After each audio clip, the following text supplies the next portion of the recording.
so far. We have checked the sound. Our sound and things are totally fine. Absolutely, because there's a technical team checking. So if anyone has issues, that means it's your internet or your device or anything that can be uh, compromised actually. So please make sure you are not using two devices. You're using one device, which usually should be a laptop with a proper headphone, as like something I'm using. Like let's see, there's a headphone and something which I'm using. It's usually more recommended like this. Great. So here we go, everyone. I hope you guys are ready. This is Dr. Sherry, your mentor. I'm going to conduct this session. If this is first class for you, guys, we have another session, which we conducted. You can just check that one. A quick question: how many of you have, attended the previous session?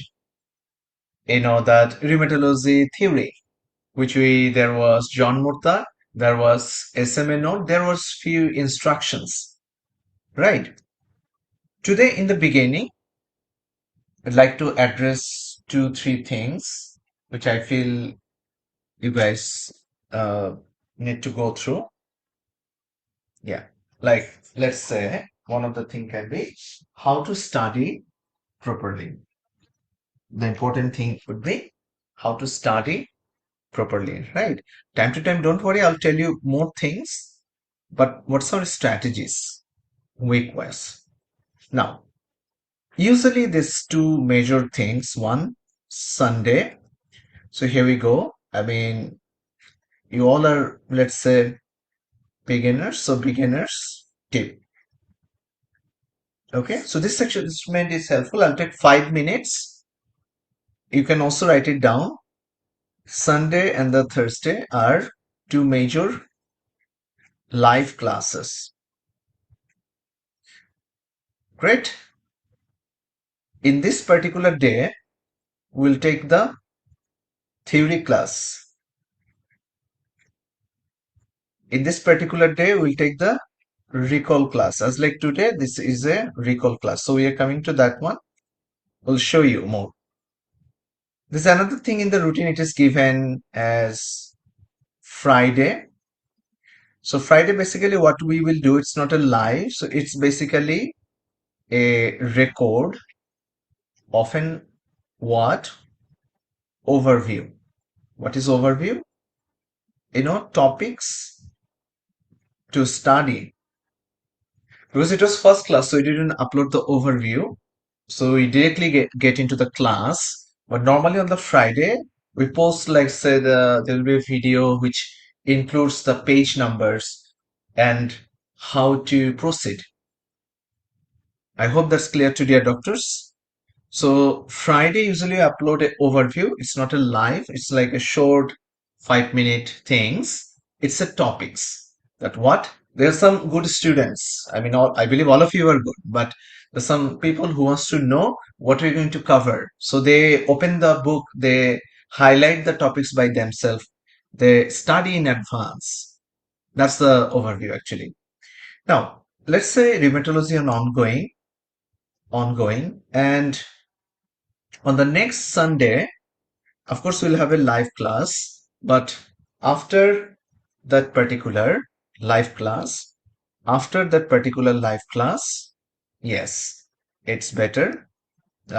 We take a mock actually. After the live class, we can take a mock. Right. So this is the thing. Another thing I can do for you, usually on the Sunday, usually we upload that particular mock. If you guys want, I can upload that mock on the Saturday. Okay. So in that case, it's totally fine. Normally, in the previous batches, after taking the Sunday, yes, every Sunday, usually after that live, usually we take the mock of the previous days actually. Now you can decide, which one is favorable for you. In that case, normally if there is a target, I also think Saturday can be nice actually. Like, there'll be like a full week preparation and Saturday, in terms of that mock, This mock is basically a kind of, yeah, would be helpful. Yeah. It's not a computerized mock because computerized mock we take later because it's too early for any computerized mock. Let's say when medicine would be over, then we'll come with a computerized mock. It's too early to know about computer mock, so we usually will post a file. It's more like a self-checking, so you can go through that one till the medicine. Then there will be like, let's say the other systems will coming. I'll keep taking mock. At the end, we'll be taking bigger mocks. Bigger mocks means that like 3.5 hour very big mocks will come at the end actually. The medicine mocks would be quite bigger though, so you also have to prepare in that way actually. I hope that is clear, and I think few of the instruction will be given. So I think the next mock would be on Sunday because I need to give you guys some demonstration on that one.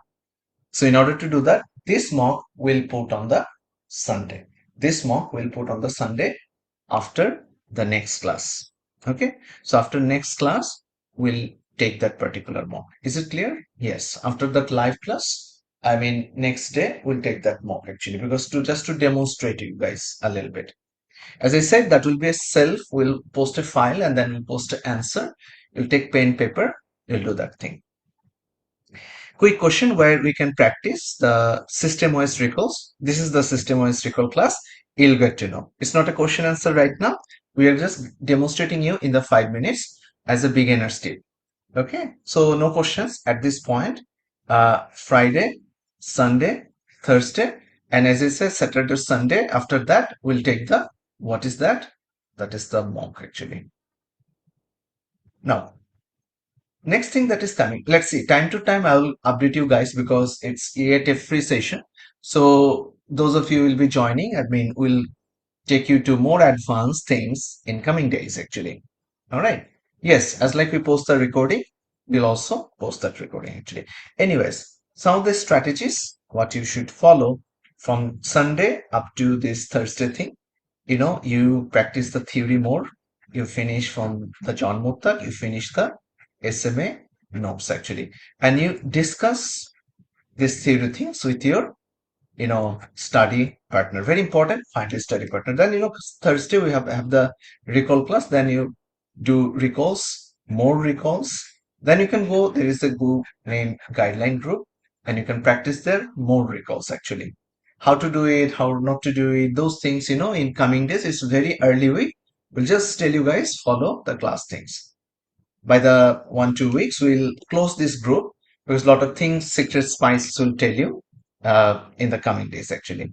We'll also update you how to study, how to make a personal desk for the studies, how to make sticky notes. This all guidance will give you time to time. You probably have seen in the guideline group, which is one of the biggest group for AMC, that a lot of people post their study desk pictures. I'm sure you have seen and got inspired that they study this, that, so many things. So we'll guide you time to time, all those things actually. Everything has a time. We have been taking so many batches in past. I'm sure you'll do well. There's 1,900 doctor has passed till date. Many doctors working. I knew that 1,200, 300 is the number is working in Australia. I'm sure you will be there. Without any further delay, let's go and start the session, guys. What do you think? Can we start now? The particular session today? All good? Yes, we are ready to start the session. So it's a beginner step, like how we proceed. More study tips. I will tell you every single classes actually. Okay, so don't worry on that one. Keep it on to me. Study techniques. That's what I'm here for. And focus on the classes. After the class, I will also post a question file. Okay. Question number 1. A 42-year, always check age group with a 4 months progressive pain. Pain is slow or fast, also important. One or multiple, also important. Swelling in both, so not a single, it's both. And PIP, MCP, metacropophalangeal and proximal interphalangeal. And very important headline is the morning stiffness for 90 minutes. Now morning, so I'm trying to break it down for you, like it's more than 1 hour. Difficult to make a fist. She's febrile and there's few findings are given. With this line helps us diagnosing a lot. Hand X-ray showing another more important, and now it's more easy as like what we discussed last day. Periarticular osteopenia. She has no liver problem. This that. Not pregnant. Very important to check in the question before giving any therapy because pregnant or not pregnant. Because on that one treatment guideline. So it's a non-pregnant. So email 42 years non-pregnant case. Always think in that way. What is the first appropriate first line of therapies? Yes.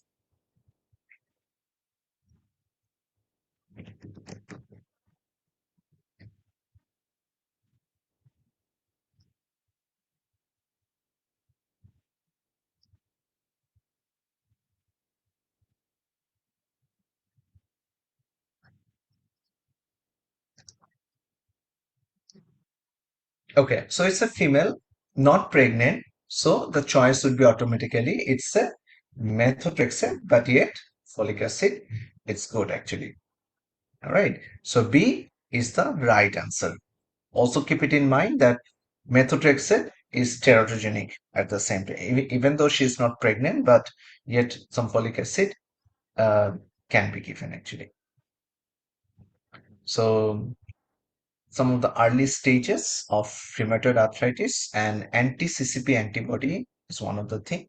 So as a first line, DMRD is a methotrexate. Now, if I take you to the DMRD's thing, guys, did you check the note from the note section? Actually, a lot of people are taking admission, so we keep sending note. Today, I also sent few people note. And those of you already taken admission, have you checked the rheumatology some of the notes? In rheumatology section, there is a rheumatoid arthritis note. How many of you studied that? I repeat my question. In this particular segment, there is a rheumatoid arthritis note.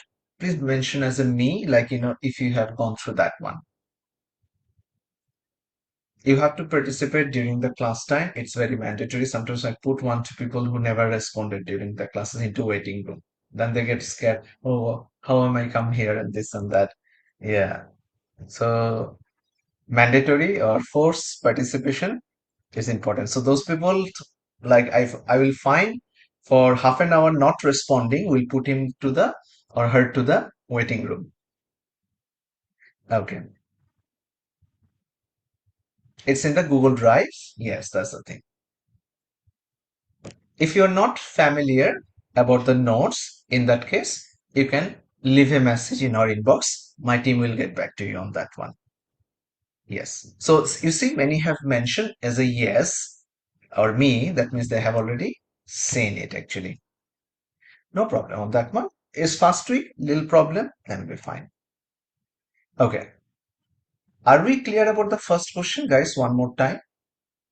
If I make a 15-second summary, it's a case of rheumatoid arthritis with bilateral involvement with anti-CCP antibody positive, which is one of the confirmatory tests. Also, X-ray showing, osteopenic change. So we are full sure this is rheumatoid arthritis and probably early stages actually. So this is rheumatoid arthritis. We want to prevent the disease progression. I repeat, rheumatoid arthritis, you want to stop the disease progression you want to stop. So disease modifying anti-rheumatoid drug, which is the choice is a methotrexate. There's another choice. Good choice is a sulfasalazine. Other than the methotrexate, there's another thing called sulfasalazine. Next question. If you haven't got any note, you can leave me a message in not here in my Facebook Messenger. We can check later.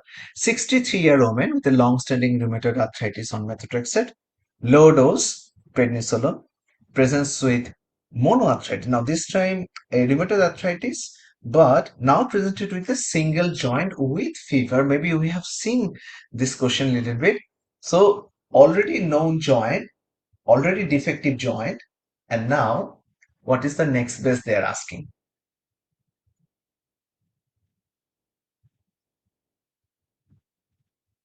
So what do you think? What is the right movement? See, rheumatoid arthritis, early, the first time presentation is often can be a little early stage, right? Okay.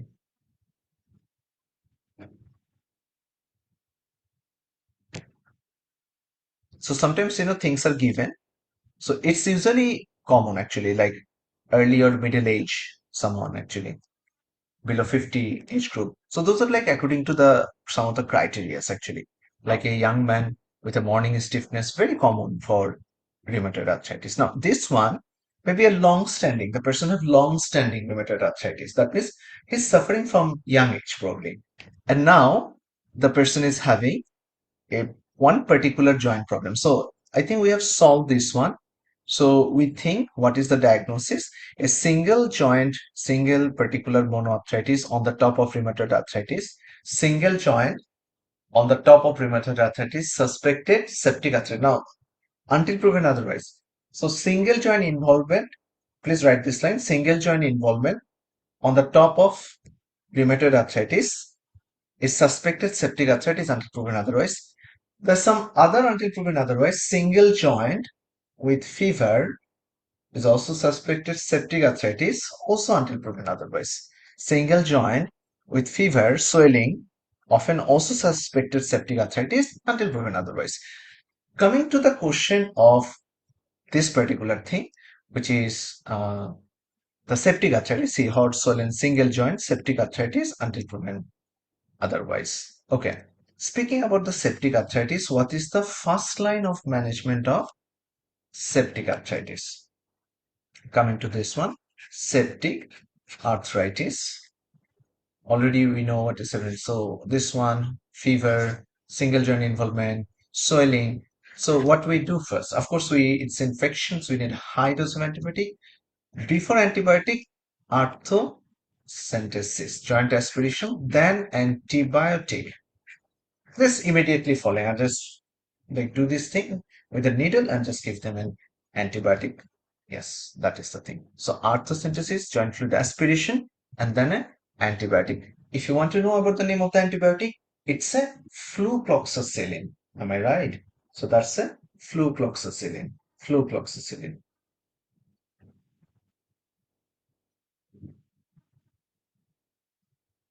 Okay.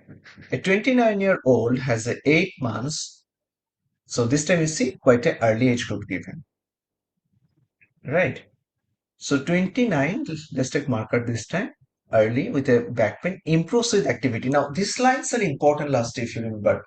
Is the pain improves with activity or is the pain increase with activity? Very, very important, right? Last we discussed with morning stiffness, which is approximately like 60 minute and alternating buttock pain, also history of uveitis like eye problems or back pain, and also this pain, and CRP mildly elevated. Low ESR is elevated. Looks like it's a inflammatory can it be osteoarthritis? Maybe an age group doesn't support it. Neither the inflammation thing, which is ESR, CRP, not supported. It's a inflammatory arthritis, not a non-inflammatory. Non-inflammatory ESR would be normal. What is the next initial management in this case? Yes, now we need a diagnosis here, and based on the diagnosis, we should go forward.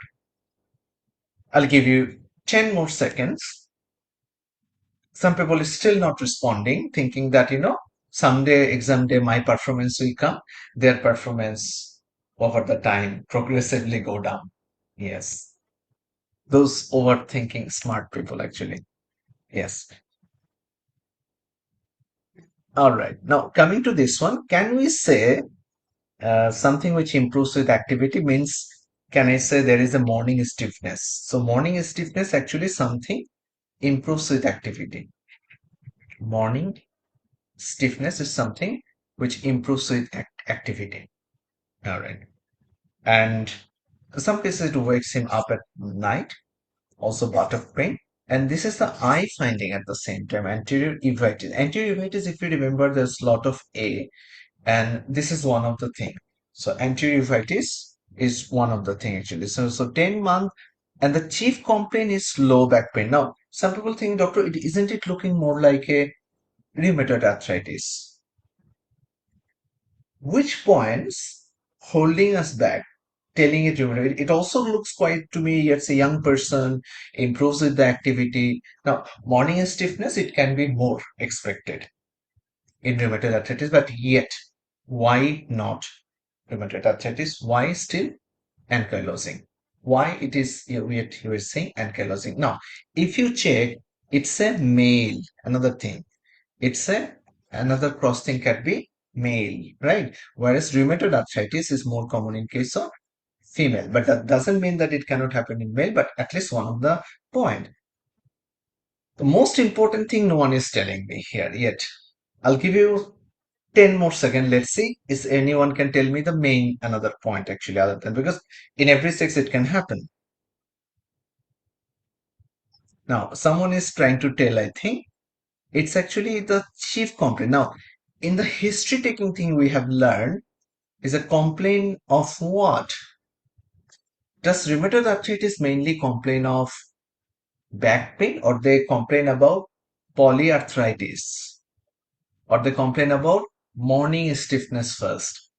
They don't complain about the back pain first actually. So low back pain is a chief complaint of ankylosing spondylitis. So this is how things get changed. This is how things can get changed. Is it clear, everyone? So this is small, all things matter.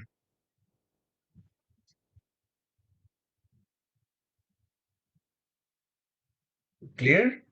Great. So as a treatment, of course, in ankylosing spondylitis, you can go for NSAIDs. And of course, this since because that back pain, you need spinal extension. Now, those of you who are into gym, did you know there one or two exercise which actually helps with spinal extension? Anyone? Does anyone know? There's some machines. Yeah, so there's like a you hold weight. There's some machines, you can go down with that weight. So that smile. Swimming, okay. Just okay, okay.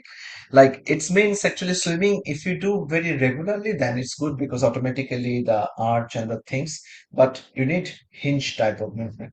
Yeah, people are more into those therapies. It's like the lifestyle modification is number one. Proper gym workout is very, very important to stay fit. Okay, coming to ankylosing spondylitis exercise from. See, even if this is text taken from the book actually. All right. So an exercise program NSAIDs as the best initial treatment. So agreed, everyone. So NSAIDs and the therapy. This is the exercise program are the best initial treatment. This is a part of the textbook. If NSAIDs and this initial is insufficient, then anti-TNF drugs like let's say infliximab. Is it clear to everyone? Everyone clear now? Ankylosing started with the chief complaint. They also have the morning stiffness, few other features. It looks more to me like rheumatoid arthritis, but we didn't go with the rheumatoid arthritis because low back pain is the chief complaint. Also, anterior uveitis is a feature of ankylosing. A lot of A. If you remember last year we discussed with so many A, right? Here is one of the point. Last we already discussed. We're not going there. So A. So many A's. A mnemonic for ankylosing spondylitis. If you don't know about this mnemonic, check our last lecture. Will help you actually. And this is the ankylosing. Ankylosing spondylitis. Initially, it is X-ray. Further confirmation is MRI. Right? Right. Great. Next question. I hope we are going well. So, 41-year man with a skin psoriasis has swelling of the right knee, dactylitis, and the CCP is negative. Now, this is interesting. You have given a very important thing like RF, anti-CCP. If these things are given, it's a blessing. Now, what is the most appropriate initial? Like dermatitis for this particular. So you have to again make a diagnosis first. So nail pitting, now see what is chief complaint again is giving nail pitting, onycholysis. That was your main thing. And dactylitis. So I know where this is going. So this is first please tell me the diagnosis, guys. Actually, first please tell me the diagnosis. I think it's until proven otherwise. It's until proven otherwise. Yes, it's a psoriatic arthritis. It's because nail pitting, onycholysis, dactylitis, nail pitting, onycholysis, dactylitis, and remaining thing is the classic arthritis thing. So this is psoriatic arthritis. Other than the arthritis, they are also supposed to have a skin-related problem. Now, one more thing that is significant for psoriatic arthritis, pencil in a cup appearance. Have you ever heard about this name? Last year we mentioned about that. That is pencil in a cup type of appearance. Like this is even more clear. I think this picture last year was shown. This is normal, and this is kind of like the pencil in a cup, right? So, and because it is psoriatic arthritis, skin issues and arthritic issues, skin issues and arthritic issues. Is it clear, everyone? So far, we are going well, right? It's we finished some fantastic question. Now, did you understand the theory class I usually take are more like question oriented, right? So that you're able to solve the questions. Like, see, I can take just can talk about ankylosing spondylitis for more than an hour, but is that thing you want from me, or you want more exam oriented? I think, as far as I take the reviews, most people want to know more about the exam oriented study. So that's why our lectures are, even the theory lectures, each every line try to give emphasis carefully because all have been designed in that way. Okay, the first day lecture maybe you didn't realize. Today you will realize more why all those lines I have mentioned last day are more important actually. All right. So pencil in a cup, and next one. 71-year-old, age always important, unilateral temporal, okay, I decided, and tenderness on the scalp and jaw, and ESR is raised. I know where this is going. She noticed some visual disturbances on right eye. Your management, before management, I think you can tell us the management and the treatment actually. All right, so I think it's nothing but, I think, let me tell you because I know you know this answer. This is giant cell arteritis. There's nothing but a giant cell arteritis, and a very high dose of steroid. I repeat, a very high dose of steroid is mandatory. So again, imagine elderly person, one this-sided headache, which is called temporal headache, and you need to do an ESR very quickly. And do not wait for biopsy. Do not wait for other major tests. Wherever necessary, give steroid, give this steroid thing. One special thing, there was another question tested in past actually, which probably not present in this slide because of the past question. There was a question, polymyalgia rheumatica. There's a condition you know about proximal muscle myopathy. This is called proximal myopathy. This is called proximal muscle engagement. So proximal muscle myopathy related one of the condition is polymyalgia rheumatica with the elderly person. So that particular condition is interlinked. So giant cell arteritis is interlinked with polymyalgia rheumatica. Polymyalgia rheumatica. Okay, please remember this. Different time will teach you different diseases, and you will see this kind of interlink. Let's say a compare contrast. I'll try to tell you also, which is also important for exam association. Yes. All right. Another thing, multiple sclerosis. Is it a simple disease or is it a very complex disease? What do you think, guys? Multiple, by name it is there. Multiple sclerosis. So many things, complex disease. So multiple sclerosis has a connection. Multiple sclerosis has a connection. You see neuritis, optic neuritis and trigeminal neuralgia. These two conditions, they are interlinked. Optic neuritis and the trigeminal neuralgia, they are interlinked actually. So this association related things are common. Let's say Down syndrome. Do you agree Down syndrome has associations? Yes, pernicious anemia, duodenal, atresia. I can tell three more other conditions. So these connections often they get to test in the exam. So understand the pattern, guys. What type of things they're going to ask in exam. Don't just blindly keep studying. This is, some some people keep studying like this will not work actually. There are some people you give the whole book, they'll memorize it, yet might fail in the AMC actually. So very important. Giant arteritis, yes, it is emergency and high dose of steroid. Moving to the next one. All right. Now this one might look familiar because this one with the lab things. Now, how many of you, tell me one thing, how many of you afraid of lab? When labs are given in the question, how many of you afraid? How many of you afraid on the things when labs are given?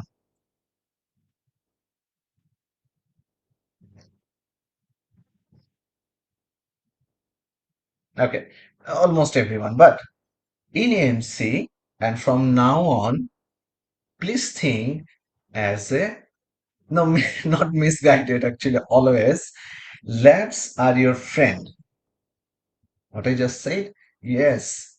Previously, it's complex, but labs are different. This brings us to the point. One thing, doctor, will the normal values would be given in AMC, right? How many of you have this question right now in the mind that are the normal values are given or not? I mean, that's one of the very early question by a lot of doctors. Yes, normal values are usual cases, 90% cases is given. Some rare cases I didn't see, like sodium, potassium, this one too.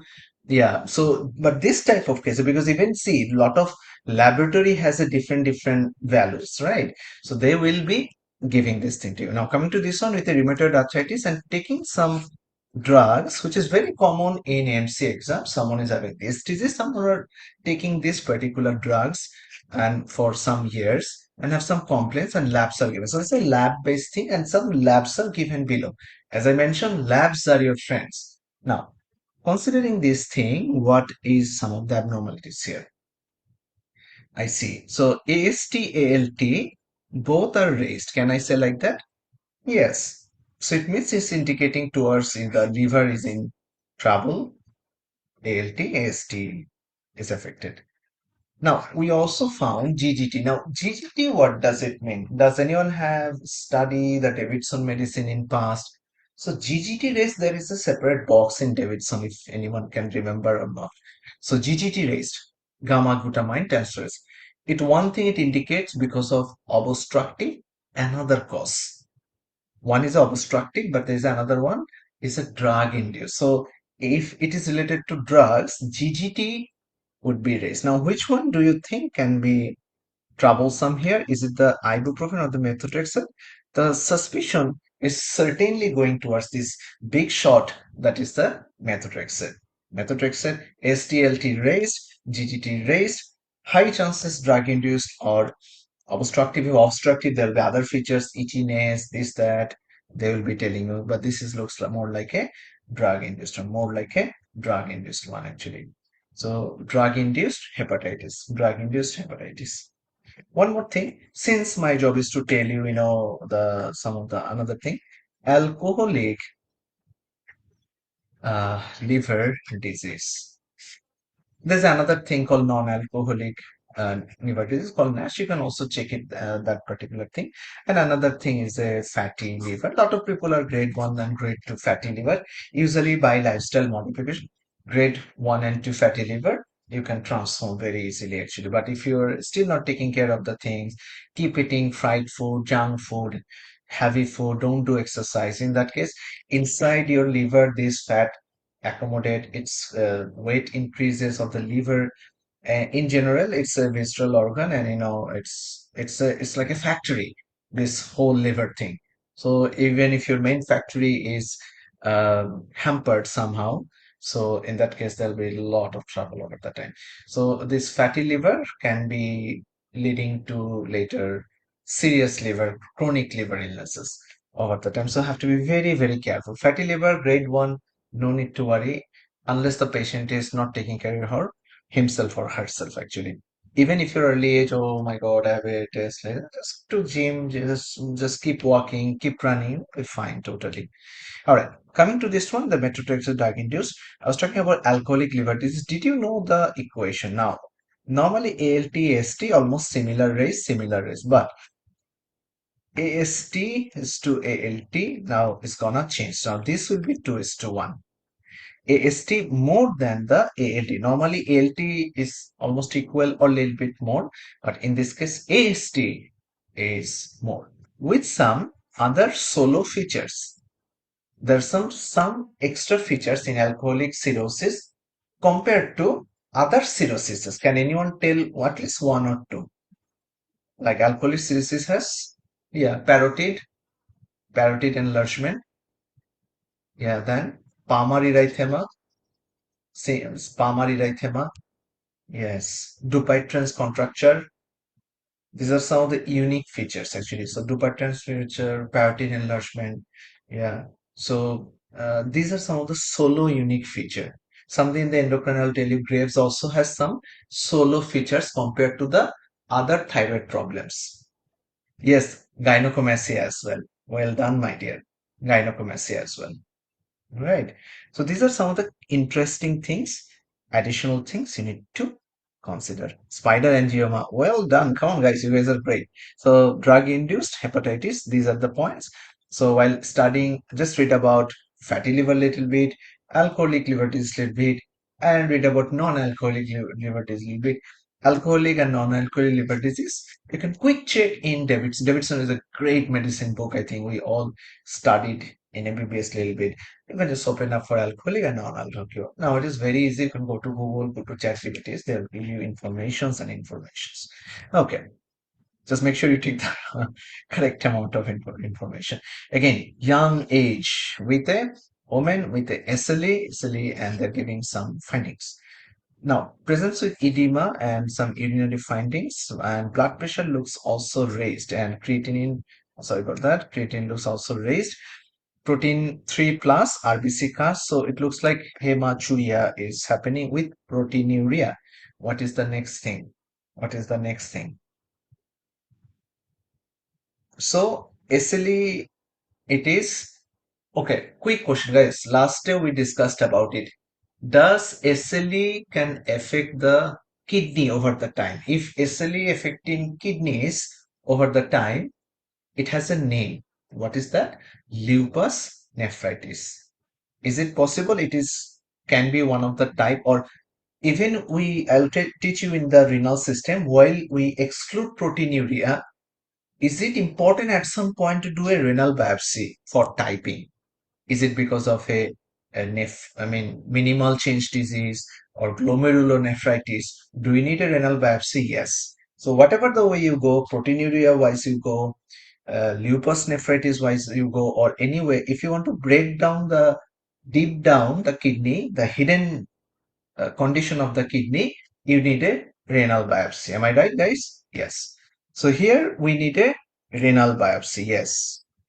So SLE, which can affect SLE, which can affect the kidney, because this SLE was not well controlled, so it eventually affects the kidney. So renal biopsy to classify grade 2, 3, 4, whatever it is, and you need to give treatment as per, like steroid is of course mandatory, but in particular these cases, you can also consider cyclophosphamide. Actually, as per the John Murtagh, if you check again, steroid in SLE or any autoimmune disease is given when there is acute. Please write this line, guys. In any autoimmune condition, we give the steroid, right, guys? Almost every autoimmune disease, we give the steroid. Am I right or wrong, guys? Yes. But when there is acute flaring up, acute flaring up. And do you remember SLA treatment, like a mild SLA treatment, moderate? I'm not opening the John Murtagh now. SLA treatment severe as per the John Murtagh latest edition. We teach from the latest edition, guys. So we always try to also use the latest guidelines from the RACGP, this, that, RCH, all these things. SLE and the mild. What was given there? Anyone remembers? Anyone remember? It was given in the beginning, it's only NSAIDs. In the beginning, only NSAIDs and following up. That was the thing. Right, that is how it was given actually. What was given in the moderate case? Now, in moderate case, it was given hydroxychloroquine. Also, alternative name can be MTX, right? Alternative can be also MTX. Now, coming to the severe one, lupus nephritis, what was the one of the main thing? The main thing was, yes, please.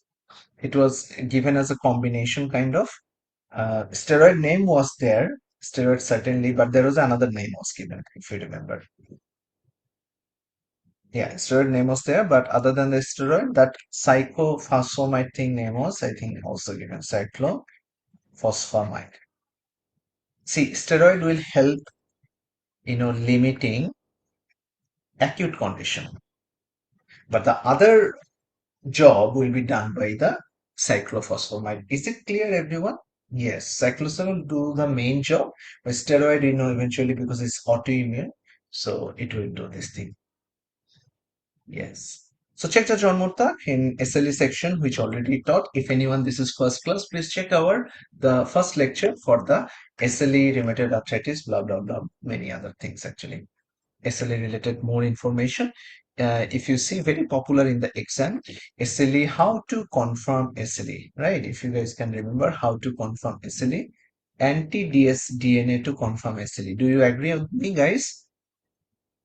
Anti-DS DNA to confirm SLE. Now, I also found a separate case. My job to tell you guys that what different type of question comes in AMC. In that question, I didn't see the anti-DS DNA. It was given ANA positive, all SLE-like features, and at the same time, how to further confirmation. Another one was given. ENA is a panel test, guys, so not ENA is confirmatory. They give anti-Smith antibody positive. Now, can it be a answer? Answer is a yes. Anti-Smith, that's why I brought that one today. The anti-Smith is also very specific, but it's just the anti-DSDN is little bit more specific. But anti-Smith antibody is also very good test, by the way. Okay, so if anti-DSDNA is not given in the question, anti-Smith antibody can be positive. One more thing, it's like a antihistamine antibody. Did you remember from what prospect last day I talked about antihistamine antibody? Does anyone remember that? It is a drug-induced SLE. Drug-induced SLE we talked about last time, right? The antihistamine antibody. Yeah, HIP, hydrolysine isoniazide procainamide, hydrolysine isoniazide procainamide. This is a SLE mnemonic I was talking about. I'm not sure later you guys googled it or not, but these are some general features of SLE as a mnemonic. Soap and brain, soap and brain empty. Okay. Sometimes recall some portion can be missing. Imagine a patient with a 40 years young female who is having articular and lot of other features. So it is a rheumatoid arthritis, and which of the following considered extra-articular manifestation? No, not consider. Okay, that's a tricky. Not consider extra-articular manifestation. So last day I mentioned about to check this thing, guys. You can check from the Davidson or from anywhere that extra-articular manifestation of rheumatoid arthritis. Articular means this pain here, pain, and the general. Extra-articular means rheumatoid arthritis can involve eye. It can affect the certain part, like a spleen. It can affect. Right. So those are extra-articular manifestation. It can affect the bone marrow as well. So here is the question not considered. That means five out of five, four of them are correct, one of them incorrect. So final answer is yes, I think you guys are right. Hepatomegaly. Which organ is usually involved in actually rheumatoid arthritis? Now that's a my counter question to you guys. Like in which case, guys, in this rheumatoid arthritis case, which particular organ do you think? The answer is yes, heart can be, but I think the answer is very close to the liver. Is it? Heart can be affected, but another one is a which organ can be affected? Heart is right. Another one is a spleen. Other than the heart, spleen. Great. This can be an interesting question. Patient is taking methotrexate and this and that, and lab showing pancytopenia. Yes, at this, what is the management? This can be a tricky question. Yes, please.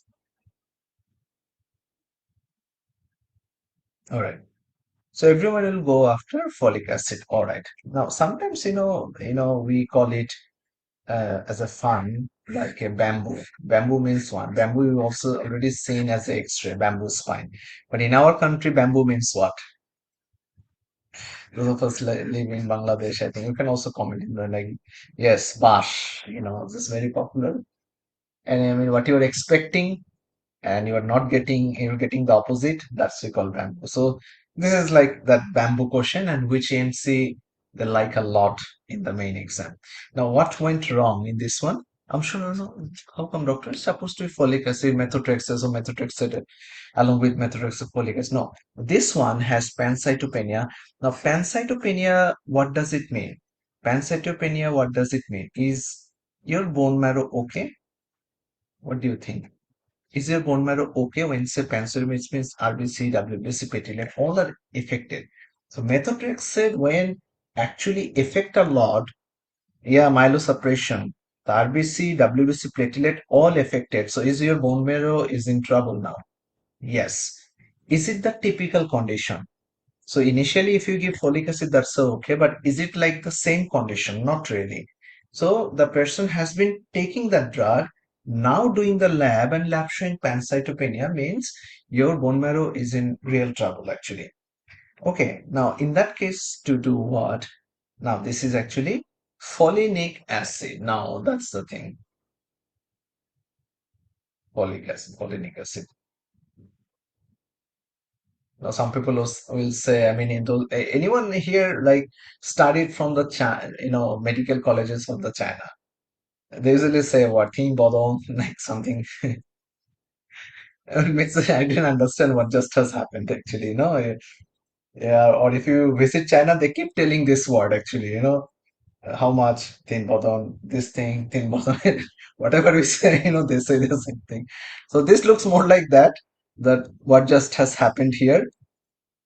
Yeah. So there's a thing called methotrexate toxicity. Folinic acid, which is also known as leucovorin, another name, used as a rescue treatment when there is a toxicity. So count this pancytopenia as a bone marrow this toxicity. Yes. Yes. Thank you, my dear, for correcting me. Of course, I knew I did use though. Show. Yeah. Okay. Yeah. That's the how much. That one I understood. Yes. Anyways.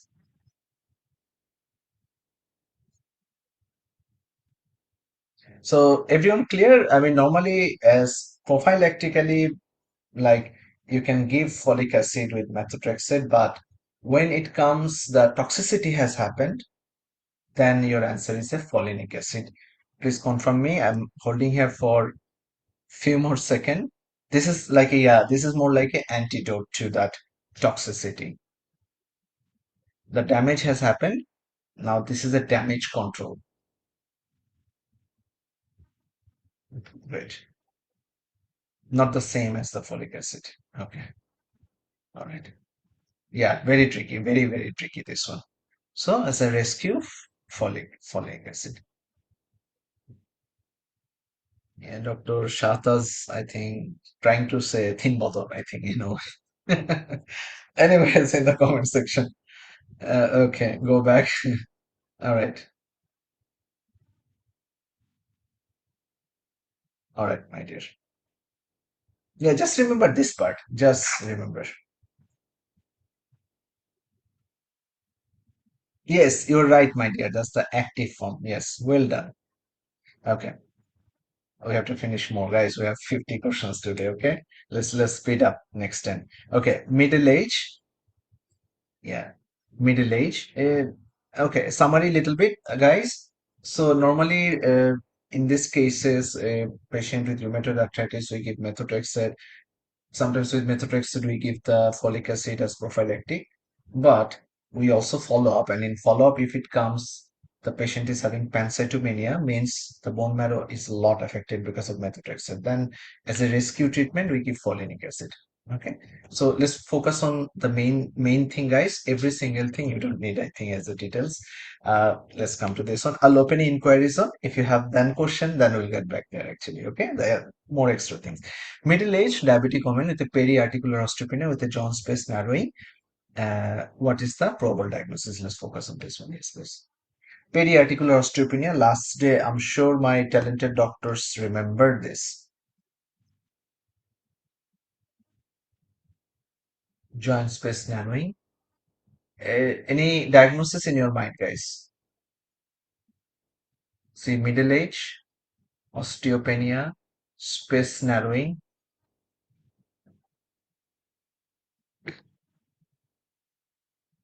I can see a lot of people are answering osteoarthritis. Does osteoarthritis has this kind of age group, middle age? Not really. Yeah, how come like middle age you don't expect? Yeah, so that's why I say guys first check the age, then go with the other things. So periarticular osteopenia and the joint space. So joint space reduction always doesn't mean osteoarthritis. Joint space reduction also happens in rheumatoid arthritis with the osteopenic changes. With the osteopenic changes. If you remember, do you remember this slide? Do you remember this? Yes, now I think it would be clear. So loss of joint space. But the word osteopenia, remember the word osteopenia goes with the rheumatoid arthritis more. Now clear? Yeah, so see why those theory part were important. Now is it clear more, guys? Why I was keep emphasizing on the that osteopenia, then this loss mnemonic, this is the reason. So you see the given things you have to remember first, then the extra thing. Many doctors, we try to teach something during the class, they remember those things. After the class, they forget those things. At some point, they forget everything. Okay. Then they think, okay, question bank is the last resort, which is the another wrong decision. Okay. Because it looks a little bit more organized actually. But question bank only helps you with, quick preparation, faster. Yeah. So recall is more important. Recall, along with the theory blend, if you study, you will be the champ in the exam day. Okay. Recall, well done. I like that word. Recall is more like a math because it's often not complete. Okay. 34-year with presence with the pain both hands and stiffness. So both hands, young, female, and stiffness. Multiple joints are swollen. X-ray showing hand has some erosive changes. So what is the most accurate test? I think you need to make a diagnosis and how to confirm the diagnosis. I think it's an easy one. I want to go faster in this one. I want everyone to answer this one correctly so that we can move quickly. Do you want me to explain this one? I don't think so. So it's a rheumatoid arthritis, and the confirmatory they're asking is actually anti-CCP, antibody moving fast. Now a little bit extra. First, what do you see? Interesting question. Next question. Do you like what you see? Another funny thing. Yes. So thing is, are you looking forward to this thing? Yeah, someone said, are you looking forward to this thing actually? Yes. Your future, your travel, your all, your shopping, right? So that is the thing. What you have to do, you have to pass the MC. In order to pass MC, simple, you have to study MC. Very easy, right? Anyways, guys, see, when you will be working in Australia, that's your some cases when you will be a full doctor, like registration finish. That's like a 1 day earning. Yeah, like you can earn like $1,200, if you go for locum. Anyways, extra thing now, guys. Extra thing. Please listen carefully. We do fun, but in between fun, this is important. Rheumatoid arthritis. So the drugs that is safe in pregnancy. Did you remember some of the drug names? Last I mentioned some drugs, as per our note, are safe during the pregnancy. Now there is a mnemonic for that. Sulfasalazine is one of them. Yes, safe during the pregnancy, but methotrexate was not. But we remember this thing as a CASH, cash. So this particular is a DMA, it is safe in pregnancy because it is related to one of the recall in past actually. Okay, we removed that question because we have to bring the new ones, but we kept that mnemonic. So drug induced, yeah. So safe drugs in pregnancy. Can we move forward? Let me know when you are ready. Just say ready.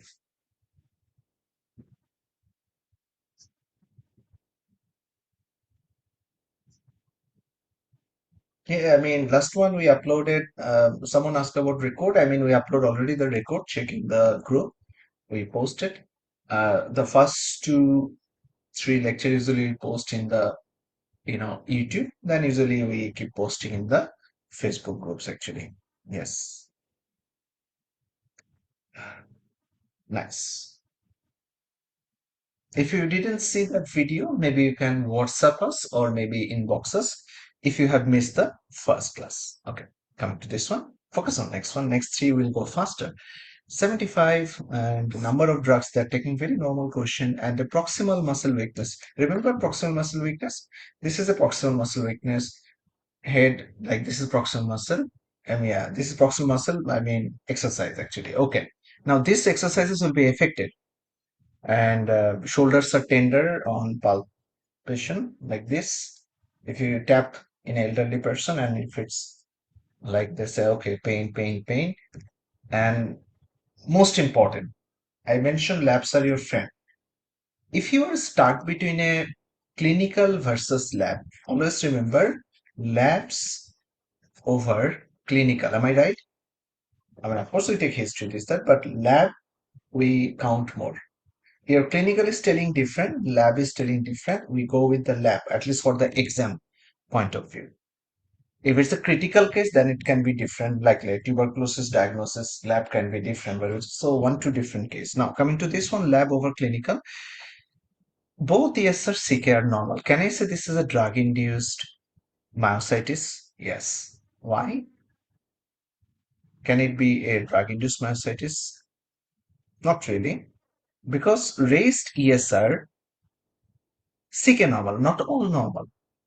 I mean, some people looked into this thing in a different way. Laboratory examination showing raised TSR and CK normal. If drug-induced myositis, all normal. So this one is a polymyalgia rheumatica, and this mnemonic can certainly help you. I'm holding here for 10 seconds. Yeah, it's just like some people didn't see that one properly. Like ESR and CK normal, they checked it. Lab exam showing raised ESR CK. So this kind of mistake you cannot do in the main exam. So here are the things, lab. So please check it. Please take notes. Last day we also discussed this thing. Did you understand now why we discussed the proximal muscle myopathy last day? That was the reason actually. And separately I bring that lab. Now you understand why that was important. Yes. So all those theory I usually take, that's also important. Maybe you can double check the theory. How many of you feeling that you should have checked that theory properly one more time after we enter into the recall class? Yeah, no worries. Okay. If you have done the last question well, this is how the question is, a very detailing question actually, with a stiffness, so many things, difficulty climbing stairs, getting up from a chair, combing hair, all are difficult. Yeah. All right. So lastly, a line is given. Let's not take much time. Yes, sir. CK. All are in normal limit. What do you think? What is this one's diagnosis is? Last one only yes or raised. This time all of them are normal. So this is a drug induced. This one is a drug induced. So let's check the both question. This was the last question. This one was the last question where yes or raised CK normal. Common feature is proximal muscle weakness. ESR raised CK normal. Diagnosis polymyalgia rheumatica. Elderly person, when you touch their shoulder, it's painful. This one is a drug induced where yes or CK both normal. So final answer was here is a drug induced myopathy. Please confirm in the comment section if both these two types are clear. Both of them are very important.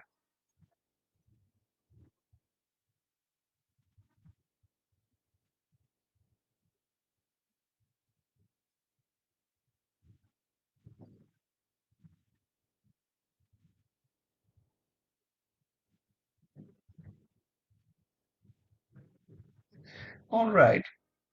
A 37-year female comes to the pain with multiple joints, lab showing ANA with a positive, and these are, history of SLE with all tests are positive. What is the next step in the management? Yes, please.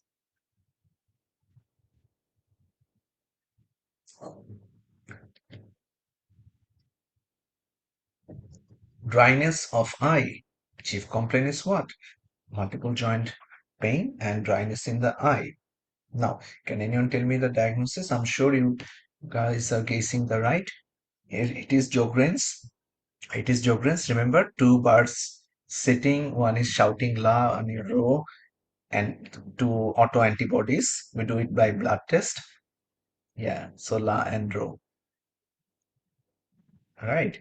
So Sjogren's standing on a dry land with arthritis. See the eyes. Lack of tear. So it's dried up. Lack of tear. So dried up. Okay, so it's a very classic Sjogren's syndrome. I took this one from one of the RACGP news slide came up. This one you can find as a rscgp.org. Don't get confused with the word 16 because they made that website on 2016, then they keep updating it actually. All right, so rscgp AAP in 16. You can just type rscgp and dry mouth xerostomia salivary, you'll find it actually. You'll find it. So Sjogren's syndrome and non-Sjogren's syndrome. So Sjogren's is of course lacrimal gland and the salivary glands. Secondary to rheumatoid arthritis can happen.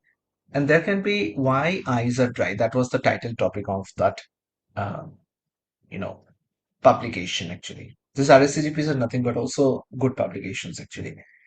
There's another things it can be like, let's say, duct obstruction can be trachoma, insufficiency, like age-related blockage, right? Yeah, some cases like ablation because of radiation.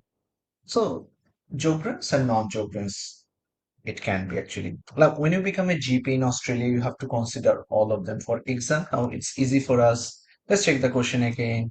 With a young female with a dryness, yes, and history of SLE with all test positive, like ANA positive.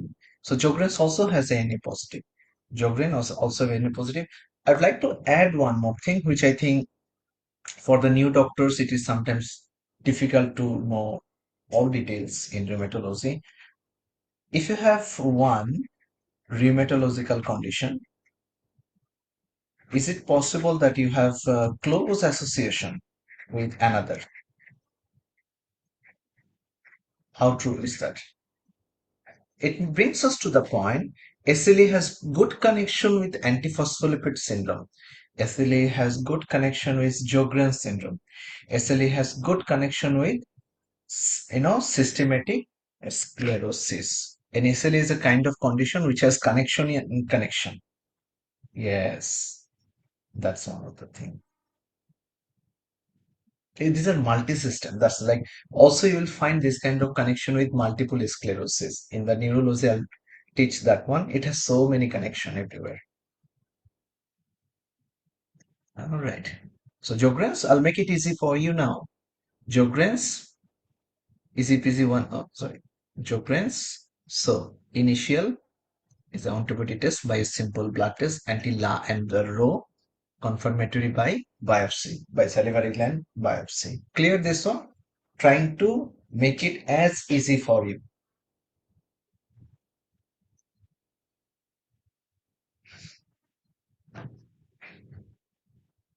Next, old lady with severe osteoporosis.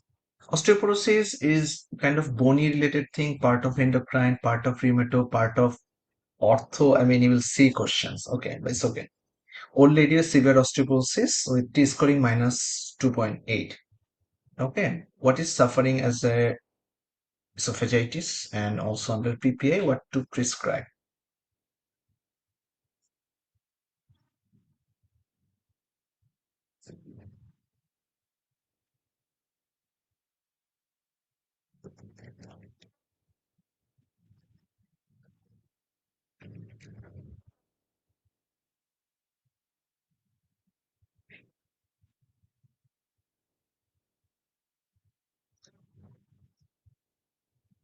Oh, like normally osteoporosis, isn't it we're supposed to take alendronate, but why not alendronate here? Now, let's discuss that. Why not alendronate here? Did you know this information? that particular drug, alendronate, is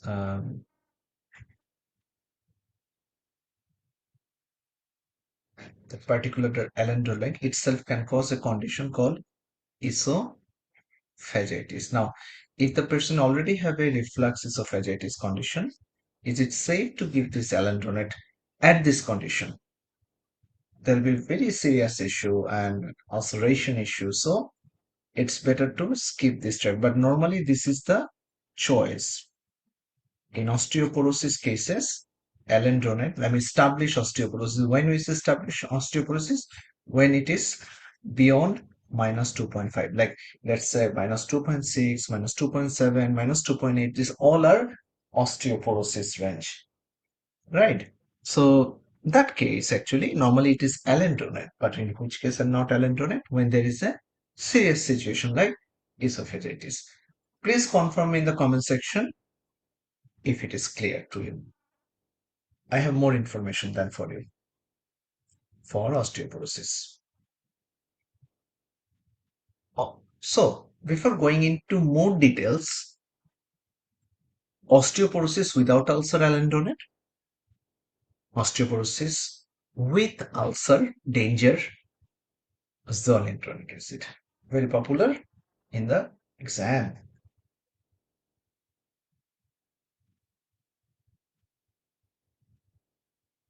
Now, another one, elderly with osteoporosis. Is it common? Elderly with osteoporosis? Very simple question from my side. Of course, postmenopausal women with family history women, early menopause women, very high chances osteoporosis. Okay, bone density scoring. Scoring is always important. Minus 1.7. Do you want me to give you a practical information here, guys? I mean, practice related. Okay. When actually you will see a score sheet, you will see vertebra, you will see spine. Okay, spine given 1.4. You will see um, joints, which is given 1.2. Now, which is the up margin you should take then? So a lot of margins are given. Then which margin you should take? So what you should take? Yes,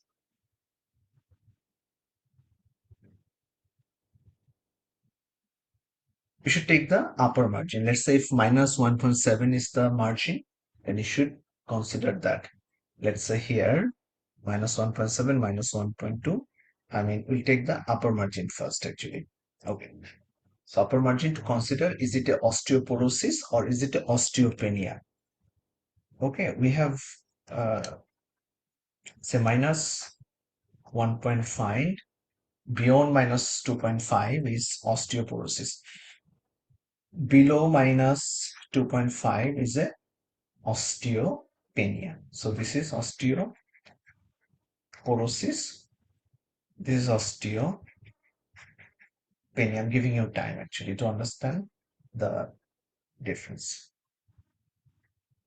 I'll show you the chart, my dear. We also have the SMA note. You can also check there.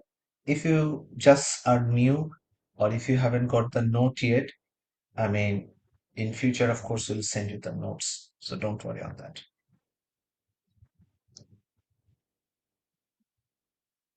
Okay. Now, in this particular case, is it a osteoporosis? Tell me, please. Confirm me, please.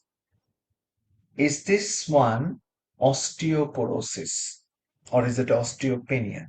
In a female with osteoporosis, this is like a suspicion. I know on HRT or even after given HRT, maybe it improved. Maybe it was osteoporosis. Hormone replacement therapy is also is a treatment for osteoporosis. Maybe it improved over the time. Now the state is like this, osteopenic. Now, is it important to continue the same treatment when it is osteopenia? One more information, hormone replacement therapy continuing more than 5 years, is it safe? Answer, not safe. Chances of cancer, like a breast cancer, cervical cancer, all the estrogen dependent cancer. So here is a summary line. HRT more than 5 years can lead to estrogen dependent cancers like breast cancer, cervical cancer, endometrial cancer. Now, in this case, our range is osteopenia range. Osteopenia range. This range below 2.5. So can we say we can go with the vitamin D and calcium? Yes, because vitamin D and calcium is the usual treatment for osteopenia. Most of our parents, grandparents, they all have osteopenia. Am I right? You see their heights are a little bit changing, right? They complain about back pain. So very high chances they all have osteopenia. But when it is so significant a disorder, then it's called the osteoporosis. Why are we afraid of osteoporosis? Anytime this see this bone and see this bone. This bone does not have density, so it can be broken anytime. Am I right? One of the very danger for osteoporosis, the fracture. Yeah. So E is the correct answer, vitamin D and the calcium. All right.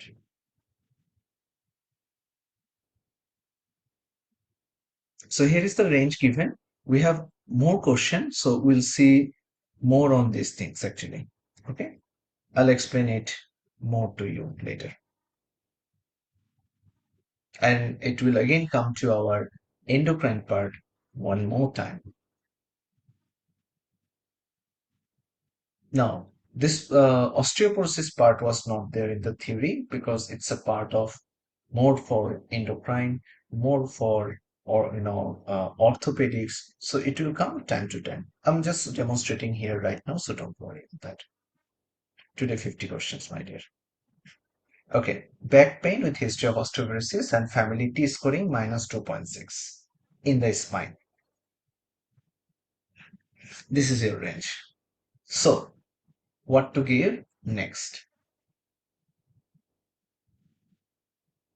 And also history of osteoporosis in the family. This is a very big, important information. And also DEXA scan or bone scan, very big test showing minus 2.6.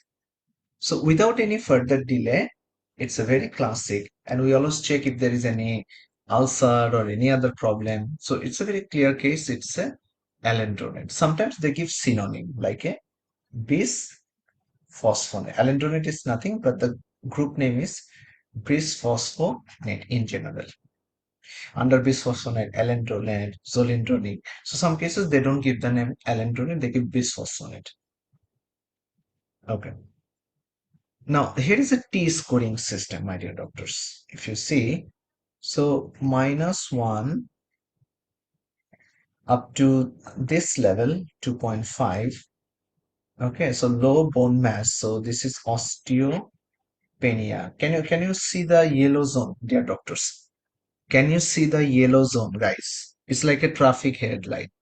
If you're in green zone, you can always go with your bones, no problem. Uh, Yellow zone, you have to be careful. And the red zone means red. You have to stop. In this case, you have to take something very important, alendronate. So T scoring system, is it clear now? Green zone up to -1. Up to minus 2.5 is a low bone mass or osteopenia range. And the red light and red zone when beyond minus 2.5.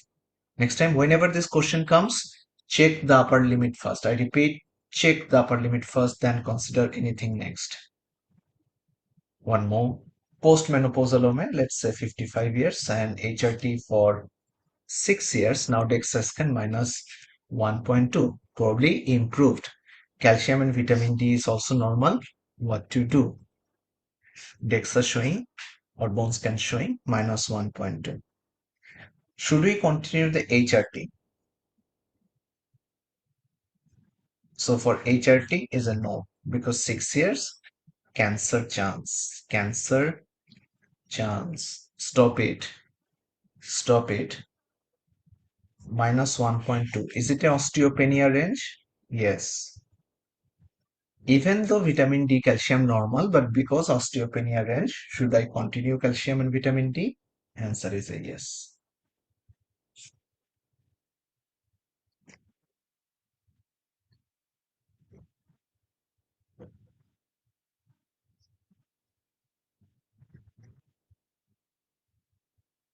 Okay. 60-year female whose mother treated with osteoporosis. So it's a family history of 85 for a fracture. Okay. So there was a osteoporosis and a fracture history in the family. Came for risk assessment.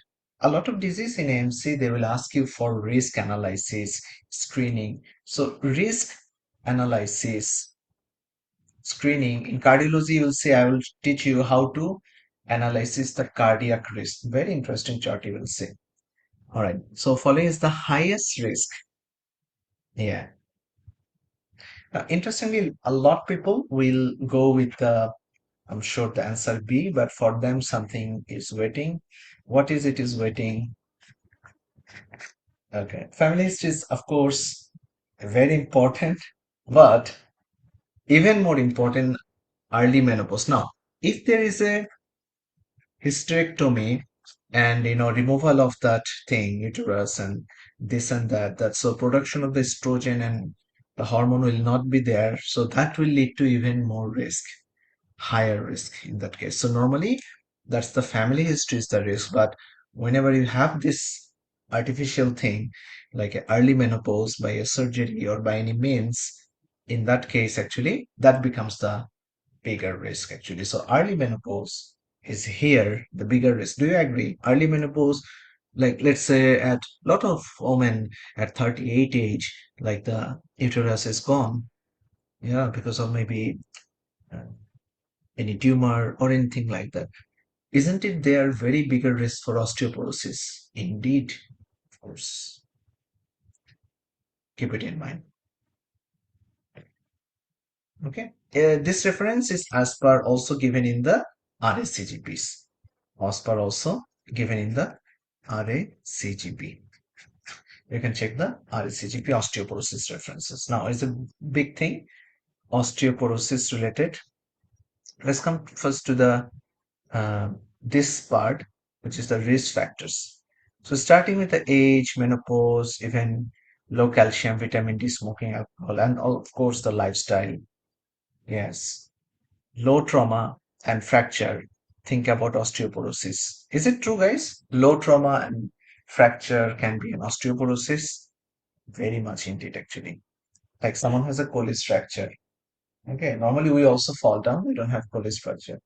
Can be an indicator. This can be an osteoporosis. Do we do a DXA scan? Yes, definitely. Do you do T scoring? Definitely. Do you remember the T scoring, guys? Up to -1, up to -2.5, or beyond -2.4. So please tell me what is the treatment for -1.8? Can you tell me the treatment of -1.8? So in -1.8, it is osteopenia. The management would be vitamin D and the calcium. So here vitamin D and the calcium. If T scoring -2.8, what is the treatment? Treatment would be alendronate, zolindronic, depends on the situation. Now, this is interesting, T scoring and the history of breast cancer. Now, this is another question that often comes in the exam. In that case, we don't consider the alendronate actually. Instead, we consider tamoxifen or raloxifene. This is a little different thing. No, my dear, in that case, we consider tamoxifen, Ralux, not HRT. HRT is HRT containing estrogen, and if you give estrogen, it's more dangerous for cancer. So, if history of breast cancer and osteoporosis, we skip the alendronate and we give tamoxifen or raloxifene. What are these drugs? Estrogen receptor modulator. Clear, everyone? All right. DEXA you will do every 2 yearly. Once you start suspicion, every 2 yearly you should do it. All right, guys.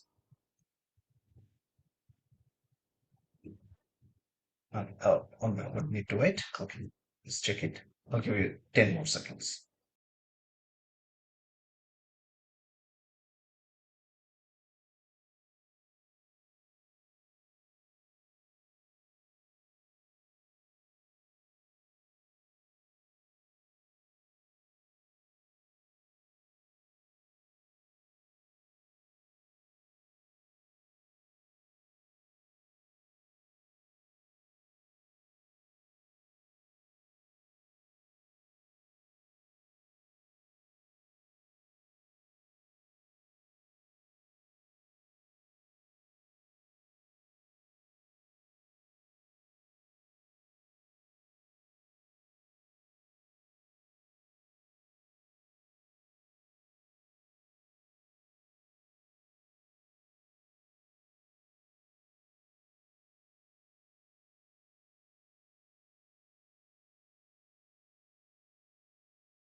Okay, I believe it is done. Going for the next one. Lady with history of breast cancer prevented by severe osteoporosis. Not to what to give in this case. Very interesting question.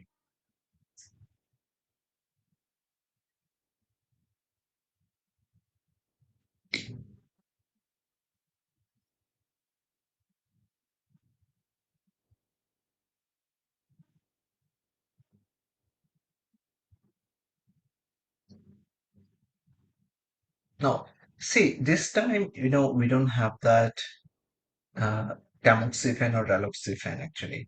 Even though history of breast cancer, I mean, we're expecting tamoxifen, raloxifene as a D can be an answer, but many time in AMC, they don't give what you are expecting.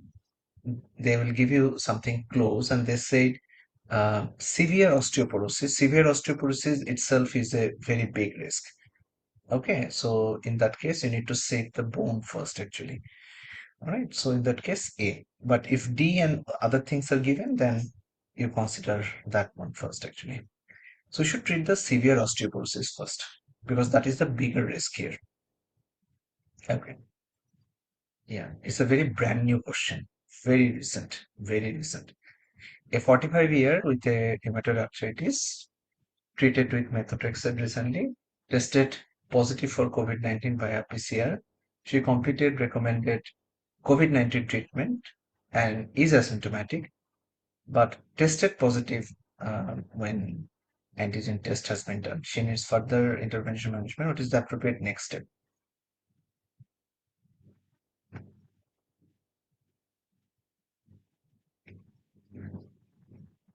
Yes, please. Keep thinking. It's okay. Take time.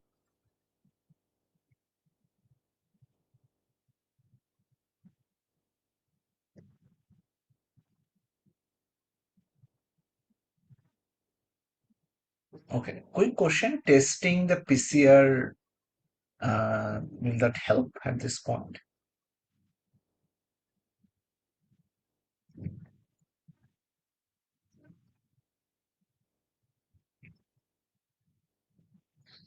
So persistent positive results on COVID-19 can occur even after recovery due to non-infectious viral RNA fragments.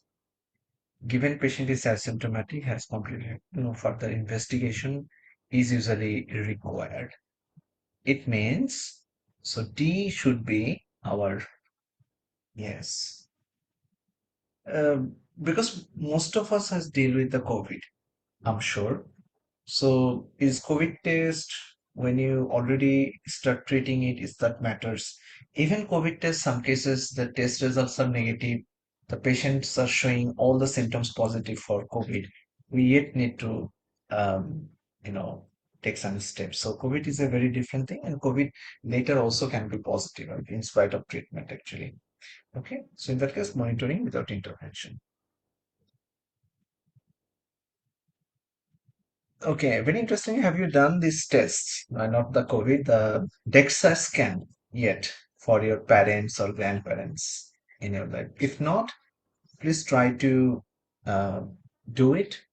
You know, probably it could be really helpful. I'm telling you guys, it could be really, really helpful. Like do the vitamin D test, and also, if possible, do the Dexter depends on their age. If they have already crossed like 65, if you see your grandparent is already um, currently having issues or had issues, you can consider your mom in that case doing a DEXA. In our countries, this is, screening things are very less. And so if you can do that one and you start, I did that with my grandmother, and because she has a genuine osteoporosis, and the treatment result was amazing. It was really amazing result actually. So it means if you treat with alendronate, and if someone is having like minus 2.7, minus 2.8, the question is, can it be improved? You see the another one with the HRT, it improved, and alendronate is even more powerful. Can it be improved? Definitely, guys. Okay. So prevention is better than cure actually. So the DEXA test for your grandparents, and if your parents, depends on age group actually. Some people's parents are old, some people's parents are young. So if someone is becoming old, family history is considering this. Yeah. Okay. Coming to this one particular question, a 29-year woman with 8 week pregnant, and she has some this findings: left leg DVT, uh, and two prior miscarriages was there. Okay, also said testing showed positive for lupus and this autoantibody. Okay, and few labs are given. Please have a look. And appropriate management during this pregnancy.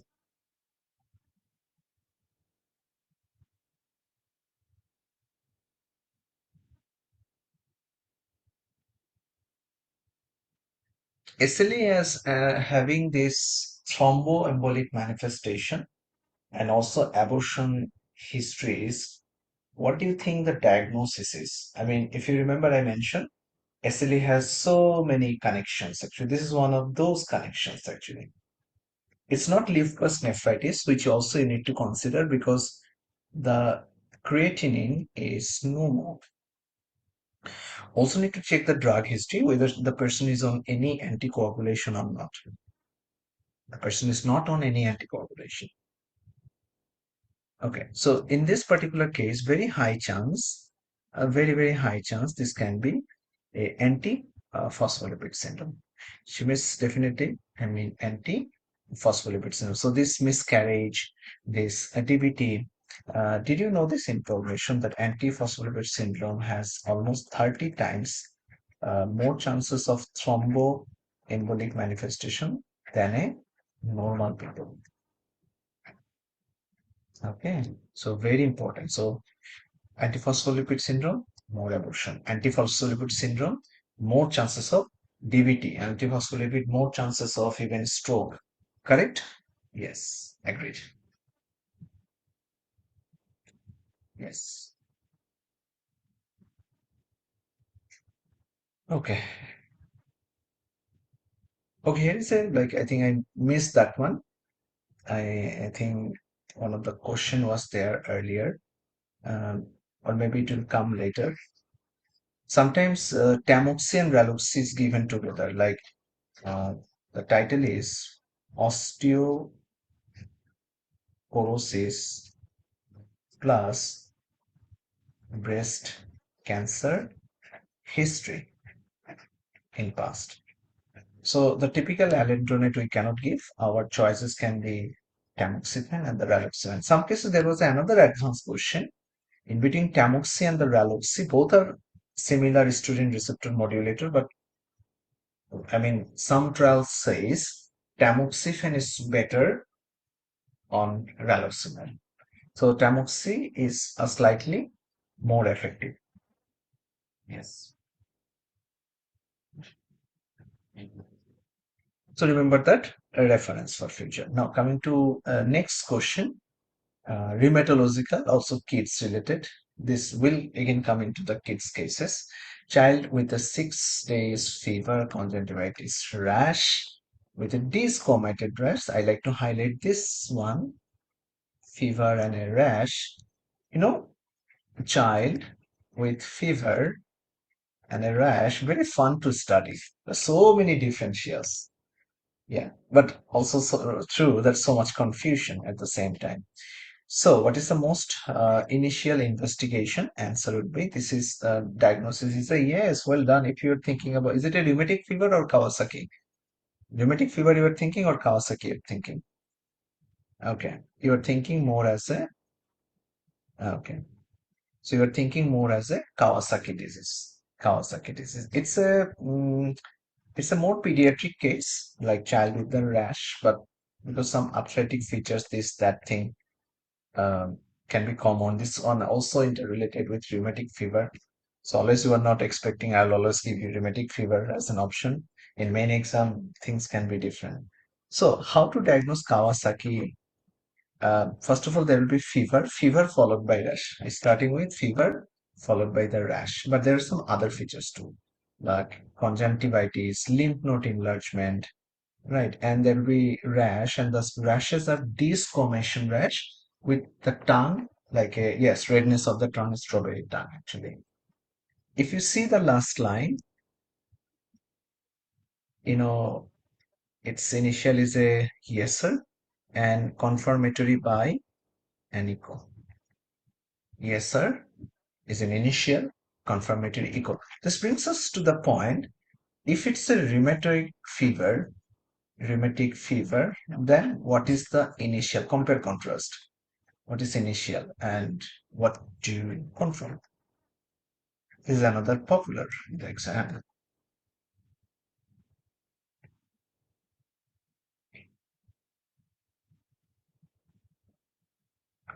Rheumatic fever, not rheumatoid arthritis, my dear doctors. Rheumatic fever, like let's say Jones criteria, yeah, if you remember.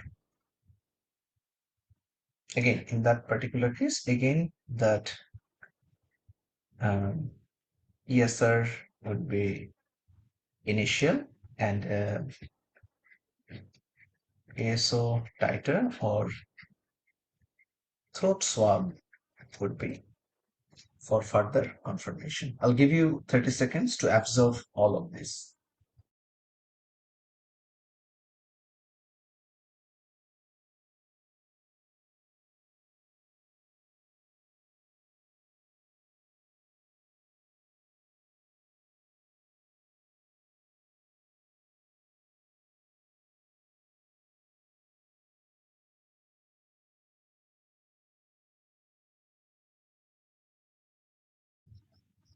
Okay, let's try to compare and contrast while studying.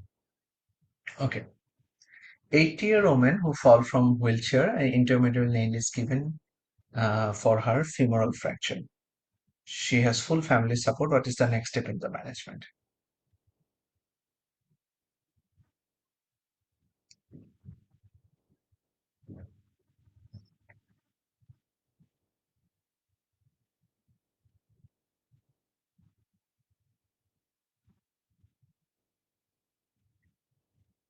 So, what do you think, everyone? So, a fracture has been happened, and there was intermedullary nail was given. So, old age, a fracture, is that indicating osteoporosis? So, this is a case of old age, and a fracture. Can it be osteoporosis? Yes, osteoporosis. It's resuscitated with a nail. Now, next is what? Most answers are coming as a alendronate, right? But I have something for you. If you remember, I like to bring this thing. Yeah, even for the C. Okay.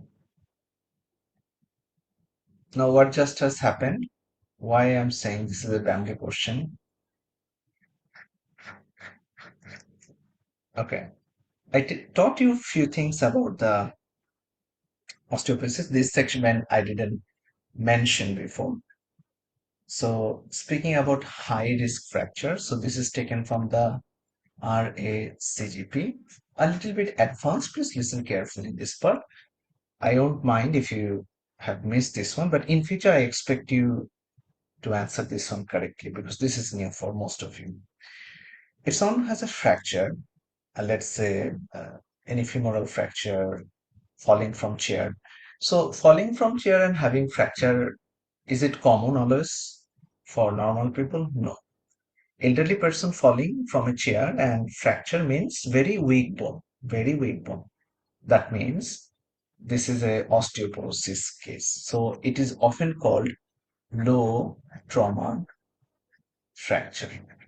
Low trauma we have all the time, but we don't have the fracture. High trauma fracture like a road traffic accident or falling from stairs. That's a high uh, trauma fracture. Now, in this case, our option was yes, falling into the bathroom as well. Um, there was DEXA and there was alendronate. Alendronate, why you guys picked that? We already knew this is osteoporosis, so isn't it should be alendronate, right? That is most of your inquiry was. Now, the question is, if your one bone is fractured, is it possible the other bones are already in some trouble? Because DEXA showing one bone at 2.6, one bone at 2.5, and other bone plus this that. So isn't it? It's better to check. So yes. So the first we do the DEXA scan, then we do the alendronate. Am I right, guys? First we do the DEXA, see the whole body. DEXA scan, whole body scan. Is it only for the scanning? No, we check the bone density, right? So the fracture risk as well. So isn't it important to assess the risk about the other bones too? Yes. So definitely we're going to give alendronate, but before giving it, I mean, considering its dose, frequencies, and all this thing, isn't it more important? Yes. Okay, clear everyone? So why it's a risk assessment? So first the DEXA scan or bone scan for risk assessment, then giving the alendronate. Question is, how many of you got bamboo in this question? And anyways, after this question, we'll go for a break. I think we already know it. 3 year with fever, sore throat, this, that. It's, I think, looks a repeat. It looks like a same as Kawasaki child with the rash case with the lymphadenopathy, red eyes, red tongue. So our treatment is immunoglobulin is aspirin. This part I will teach you in the pediatrics, so no worries on that one. This part definitely I will teach you in the pediatrics actually. Do not worry on that one. Okay. All right. So more interesting questions are coming up with morning stiffness, then gouty things, this and that. Uh, let's go for a break.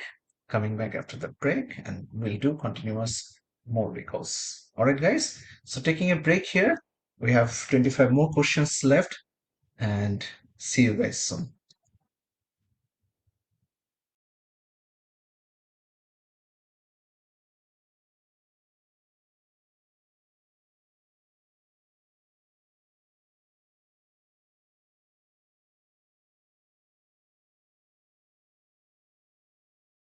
So everyone, we are going for a 10-minute break. So it's a break time. So it's a break time.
Okay, everyone. So thank you so much for your waiting. I mean, are you guys ready? Please confirm me in the comment section.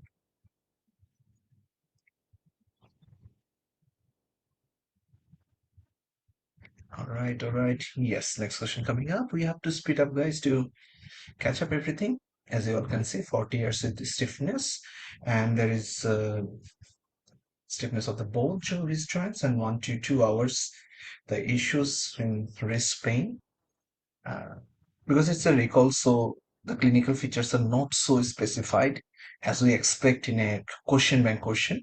Now the patient is concerned and comes with a wrist pain and labs showing this that particular feature, including we can see the ESR is higher and yes. So everyone,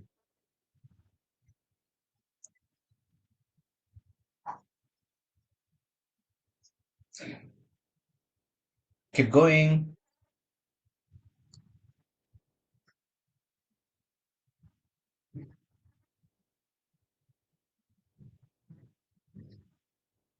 So final answer in this case is a methotrexate. Volume can be little low because I'm talking in little low pitch because voice is little tired. Okay, nothing has changed. Okay, so it's a methotrexate actually. Some of the doctors should use a better headphone so that you can get a better sound actually. Okay, so it's a morning stiffness more than an hour. I repeat, morning stiffness more than an hour. And as a first line of treatment, our treatment is methotrexate actually. When you go to the main exam, the clinical features should be more defined. It's more easy to pick up in that case, right? Okay, speaking about the morning stiffness, last day there was a thing morning stiffness more than an hour, that is rheumatoid arthritis. If morning stiffness approximately like a less than 1 hour, and in that case, what is your diagnosis? Yes, please. Ankylosing spondylitis. If morning stiffness is like a like a 10 minute or something like this, 5-10 minutes, in that case osteoarthritis. So very little in osteoarthritis in the beginning, little shaky to start, then comes the ankylosing spondylitis and a long hour, like more than 1 hour, like 2 hour pain and this and that, and by the rest of the day it's fine. That is the rheumatoid arthritis. All right, so in our question, this one, yeah, yeah, okay, great. All right. Here's a question we have. First of all, X-ray given in a 40-year male. The chief complaint is back pain, and I'd like to show you this particular finding. It's quite a clear.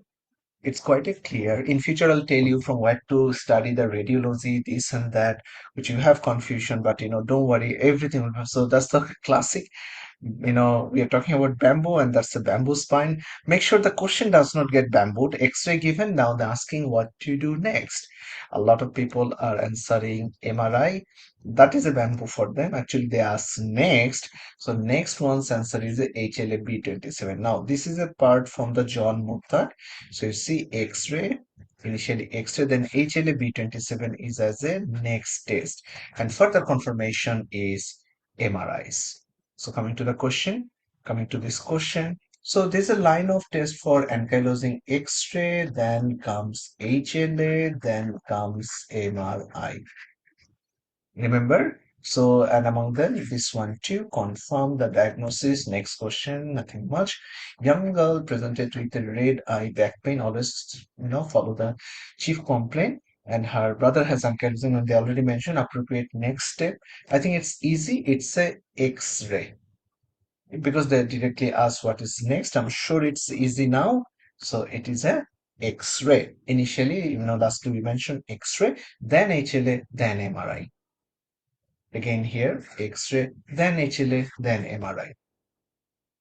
Okay, next question. Hope you remember about the Raynaud related question in exposed to cold. Last we discussed in the theory, in exposed to cold, there's color changes in the hand. So this one is that question. So 25-year and having ANA negative and this thing negative, and just one feature, not many features. So is it primary or secondary? Answer, it's a primary Raynaud's. I repeat, it is a primary Raynaud's. Now, why it is a primary Raynaud's?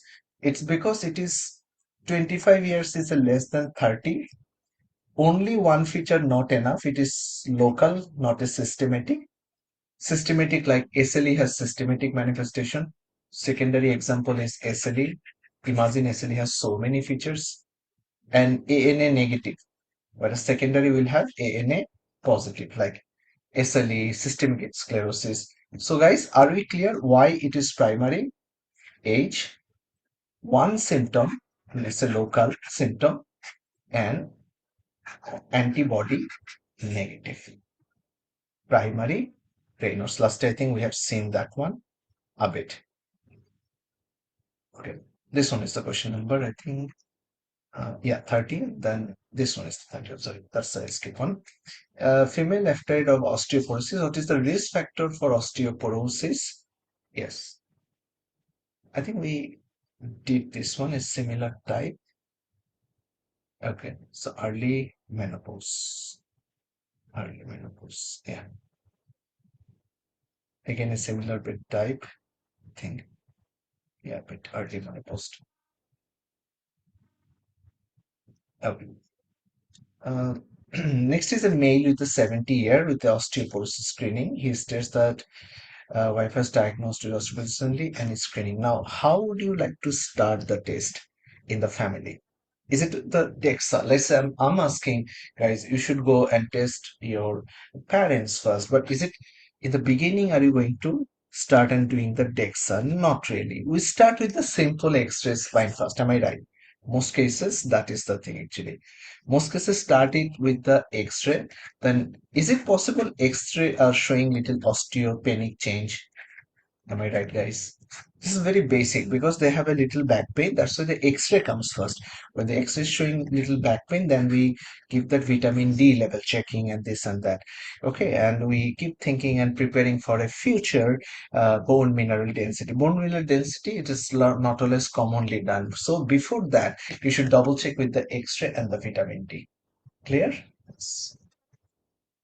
So here is the line of investigation to remember. One, X-ray lumbosacral spine, then this one, and then this one. Yes, lot of other factors like family history, age, blah blah, this and that.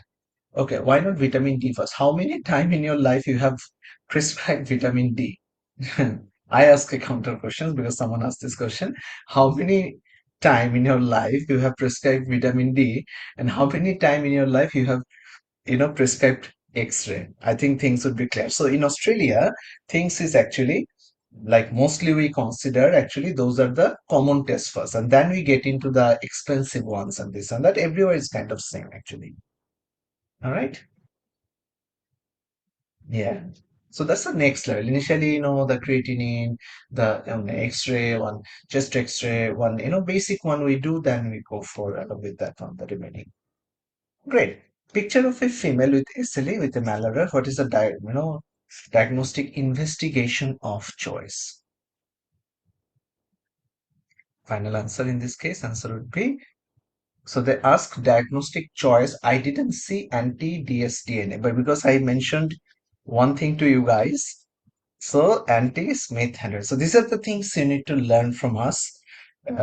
Yeah, so if dsDNA is not there, which is the most confirmative, 99, but this is also near to 99. So this is anti-Smith antibody, anti-Smith. So this is that one, anti-dsDNA 99, but this is also very close. Okay, a similar bit, but it might be a little confusing. 35-year cold exposure with pneumonia, and this time ANA positive, but ENA is negative anyways. But what is the diagnosis? The person is, having pneumonia, which is a lung infection. Anyways, what do you think?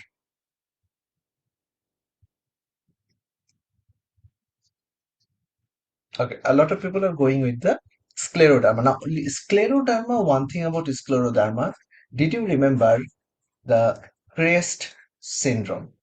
Guys, do you remember the crest? Is it matching towards the crest? Is it matching more towards the crest syndrome?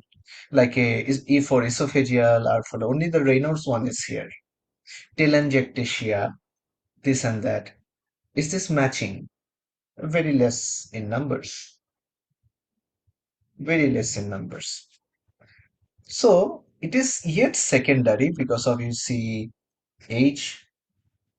Okay, first of all, age is positive, ANA positive, exposure to this one, and some systematic infection like immunity is down. Following immunity is down, infection is there, but the systematic other things not there. All the time we don't expect the question to be given very classic features of SLE. Is it true SLE often remains quite hidden? Give me your practical experience in terms of solving SLE in past. Do you have hard time diagnosing SLE, yes or no? Do you have hard time diagnosing SLE in your life? I mean, normally the cases, I mean, those of you who are good practitioner, SLE is difficult to diagnose, honestly. I mean, when it comes, they're just telling about weakness, we go to thyroid, this, that, many other things. So it's not as so straightforward as a diagnosis. So sometimes one clue can just like help in case of like SLE thing. Actually, SLE usually considered difficult as a diagnosis, right? Many hidden thing. Only feature can be like see this malarious is not always so common. Sometimes only hair loss feature. And hair loss is you will see nutrition, it can be thyroid, it can be this, that. After doing all these things, then we consider only the SLE. So here is the same thing. SLE is difficult, and here is thing given about the SLE. ENA panel and this and that given as you can see. But in between these two, how to consider that one, let me tell you about the secondary SLE, which I read a note about secondary SLE. 30% secondary Raynaud's, I'm sorry about that, my word. Secondary Raynaud's, 70% are SLE, whereas 20% is systematic sclerosis. So is the number matters in AMC? Yes. So the one that is more common in AMC matters, yes, actually. So in terms of that one, secondary Raynaud's more related to SLE than any other thing. Since we have less features and it can remain as a hidden like SLE, so we'll go with the SLE ones. Am I right, guys? We'll go with the SLE. I believe the main exam will tell you one to a little bit more feature regarding the SLE.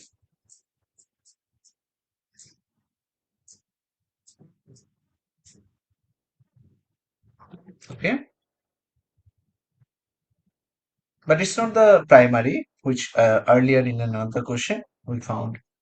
Yeah, here's another one which is absent, cryoglobulinemia, which we didn't consider, but cryoglobulinemia is considered or associated with Hep C or hepatitis C. Okay. Some questions can be, I think, of course, recall, and some of them are can be a little bit complex. All right. And 30-year young female as a previously diagnosed SLE patient on naproxen for last few months. Now he complains of recurrent joint pain again. What to add next? So previously diagnosed with SLE, 30 years.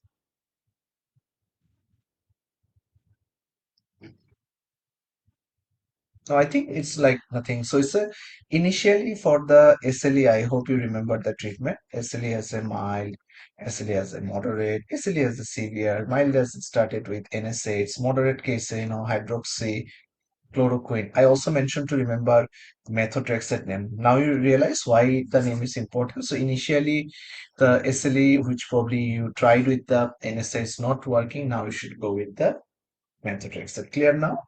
Yes, this information I believe I have given in our theory lecture. Great. Next one, a 60 year, it's a very new question actually. 60-year treated with hydralazine for hypertension now develops this particular feature. On examination, this pericardial lab shows ANA positive antihistone antibody. And what is the most appropriate management? Interesting question, but I believe there is a hint in this question. So in this case, it is happening because of something like a drug. And what is that? What is? Yes. So this is because of hydralazine. This is can I say this is a drug-induced SLE, which can be because of mnemonic hip, hips don't lie, famous song. World Cup is coming again, right? Very shortly. Agreed? Yeah. Is the new song released? Not sure. Yeah. Every football World Cup, we wait for one very interesting song.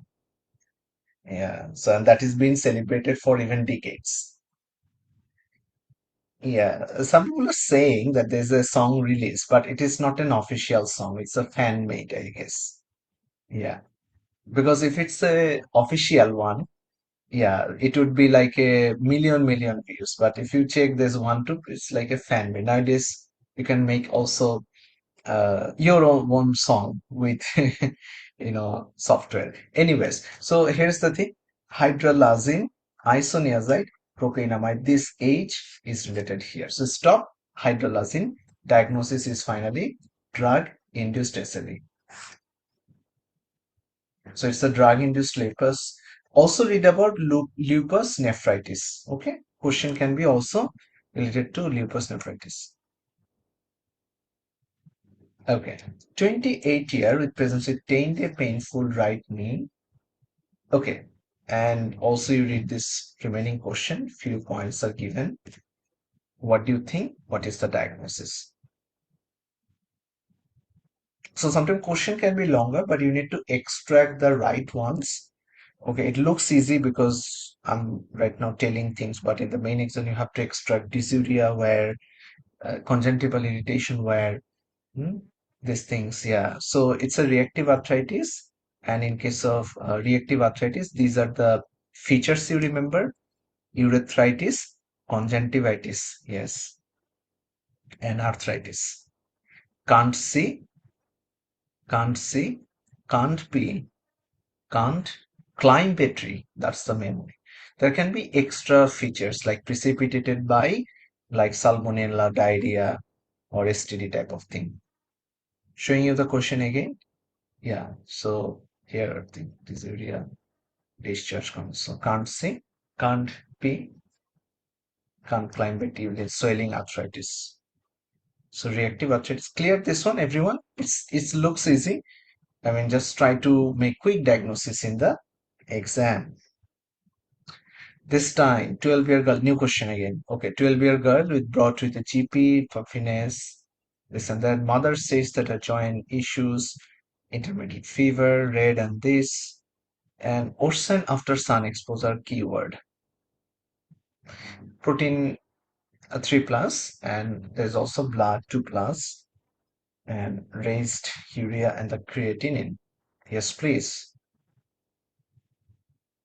Can anyone tell me the diagnosis here first? Repeat. Can anyone tell me the diagnosis? With a young girl with kidney affected and facial puffiness, blah blah, this thing, worsen when exposed to the sun. So it looks a multi-system involved, right? But multi-system involved, but yet few young girl, why it's happening? So it's probably lupus, and lupus has this particular thing affecting the kidneys, right? So here we go with the last question with a lupus nephritis, higher chances. So this one, very high chances.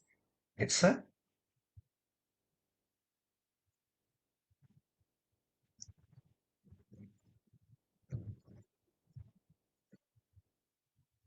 I'm sure you know also about the treatment about lupus nephritis. Earlier it was given.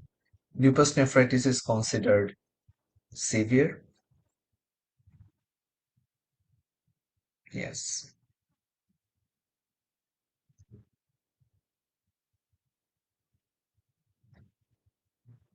Just give me 1 second.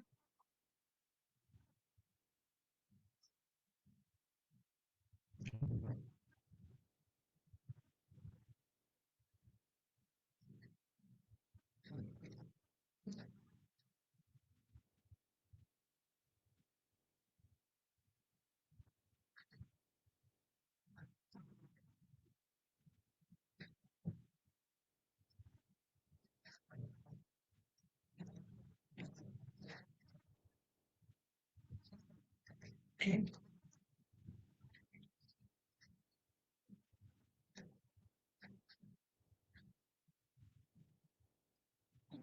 Okay, so this was the question. See, I mean, one more thing. See, those people cannot attend classes for longer time. Some cases they have a small kid, we understand. But also remember this thing, your main exam is also 3.5 hours, right? So it's not like I always have fun sitting like for 3 hours. Usually like 2 hours, things are easy. But that practice, we have to keep doing. You know why? Because the main day event, your body and your mind is not always ready for 3 hour. Am I right, guys? Like 3.5 hour and like a time, and you're doing the best of the best brainstorming. Yeah, this time, you are sometimes even chatting. I know that. So remember that day. So those of you who are impatient, you probably have patience problem. So please try to fix it. Otherwise, no matter how good a student you are, because we never have gone through. Have you ever gone through this big exam, like 3.5 hour in your life? Tell me one thing. In MBBS, have you ever gone through 3.5 hour exam? I'm not talking about the viva, you standing this and that, but you're continuously you are the one giving the exam. One, you are waiting for a viva, that is a different. So most cases it's a no. Yeah. So which exam? Some people are telling entry exam. Okay, nice. That thing. Or NEET PG. Okay, how many hours NEET PG? Just asking. Yeah, if someone gone through MRCP, nice. Oh, that's good. That's good. That is probably one of the reasons some doctors from India did well. I mean, my statistics tells me actually. That will give you my dear, some added benefit to you. No worries, we also organize things for you, but the mindset is very important. Now, in our country, in Bangladesh, hardly anyone gone through that deep of bigger exam, especially in early stage. Okay. Yeah, if you have gone through any post graduation, that's also a plus point. Nothing will go in waste. Remember one thing. Now, coming female patient with a gouty and allopurinol now presented with acute nodular tophi. When you see acute nodular tophi, is it chronic or is it acute? First, you have to think. When you see a nodular tophi, it's a acute or is it a chronic? Okay, gout already allopurinol or present acute nodular tophi. What is the treatment? Acute, I mean, this word tophi is actually a sign of a chronic. Okay, or you can say rather acute on the top of chronic. The top of chronic. That's a different thing. But usually tophi or tophi thing is not present in acute cases. Tophi is always chronic actually. But if along with tophi there is pain, that is acute on the top of chronic. As like the hepatitis. Sometimes it's acute hepatitis, it's a chronic hepatitis, acute on the top of chronic. There's another term. Okay, so what you can do here, because your pain is increasing already on allopurinol, so you can increase the dose of the allopurinol actually. But if it is an acute case of gout and allopurinol never introduced, can I start allopurinol when it is acute? You understand my question?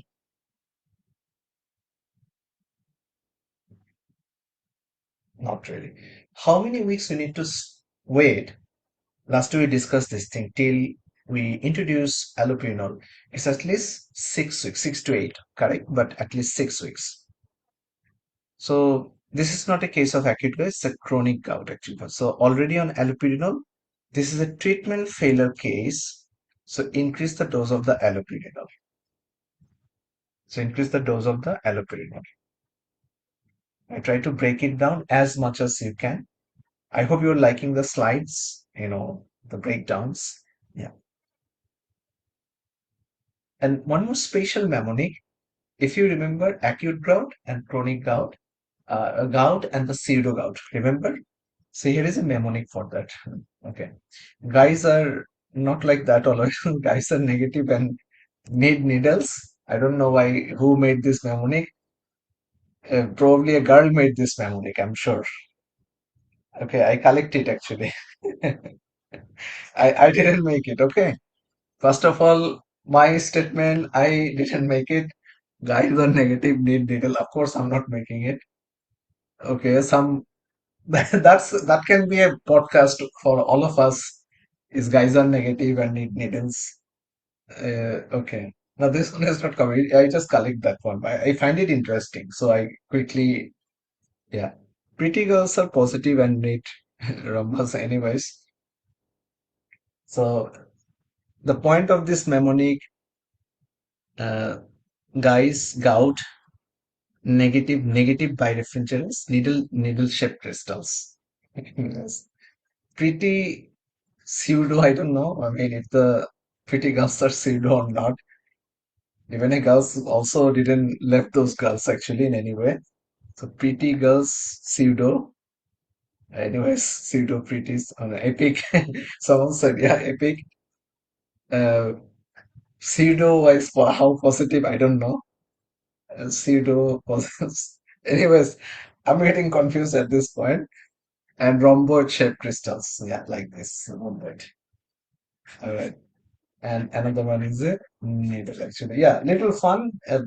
But that's okay. Yeah, that's a little epic one actually. That's a little epic one. But I think is the more weird the mnemonic would be, I think isn't it more fun to remember? The more dirty the mnemonic side, the yeah. So you see, pretty girl and how pretty girls are positive. Pseudo means lie. Yeah. Anyways, next one. Not much left. Okay. Next thing is given is a gout scenario that presents with acute symptom, pain in the first metatarsal joint. Now, you must be knowing about gout. They said worst pain ever, usually in the great toe, in the foot. Now, labs are given few information, uric acid. Now, uric acid always is not the main parameter. I hope I mentioned in the first class. Uric acid is always not the main parameter for the gout, actually. Recurrence and many other things you have to see. And also the creatine level is high. But the main question is, even if it is a gout, what is the treatment you need to give? Because the creatinine is high here. If the creatinine is high here, now can we give the typical NSAIDs? So probably it is no. Many of you are going with the one. Yeah. So thing is here, the naproxen, which is we cannot give here, allopurinol also we cannot because it's a acute case, not chronic. Yeah, and we choose here is a prednisolone actually. Yeah. Now let's see. I mean, creatinine is high, so technically this is out. No way you cannot give naproxen or NSAIDs when creatinine is high. Otherwise, it's a tata bye bye to the kidney. See, colchicine is the least option. It comes later because now you have the prednisolone, which is you need a really good anti-inflammatory one. Am I right? And nothing can be better than the steroids as in controlling the inflammation. So prednisolone is the better one. Some cases, let's say in the question they said, Cushing syndrome or ulcer. In that case, you cannot give prednisolone. Then your answer would be colchicine. Now, with the colchicine, normally it is supposed to mention low dose colchicine. Sometimes there is another thing they mention. It is something mentioned is usually a low dose colchicine. Yes. Okay. So this is the like basic one, guys. If NSAIDs are not working, I mean, you should think about considering steroid first. And steroid also issues, then you consider low dose colchicine. Okay, everyone, let me clarify again. In case of acute gout cases, first, you know, NSAIDs, which is the typical painkiller, then coming is steroid. Okay. And then is the last one is coming is colchicine. Now, most cases they might tell you about the word low dose colchicine. They usually mention that one. They mention the classic colchicine. Maybe that's not the classic one.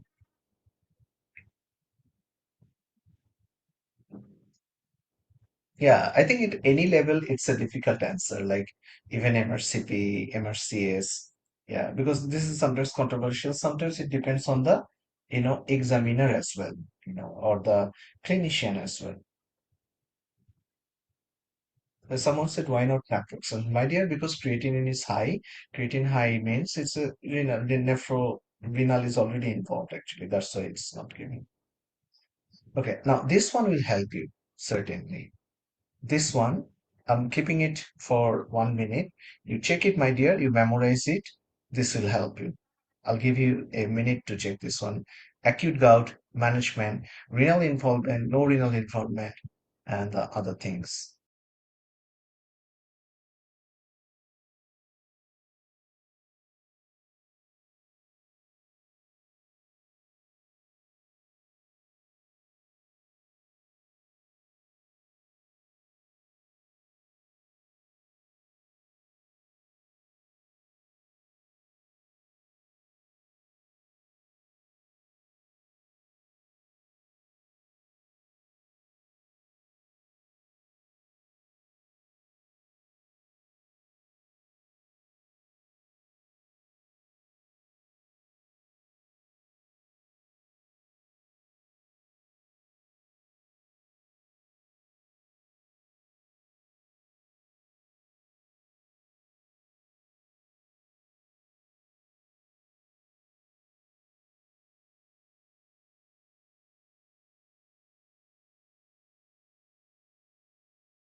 Okay, everyone. First of all, you need to like remember this particular chart.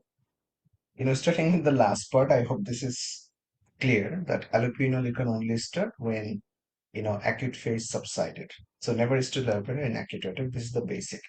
Next thing is coming. Always you try to start NSAIDs, right?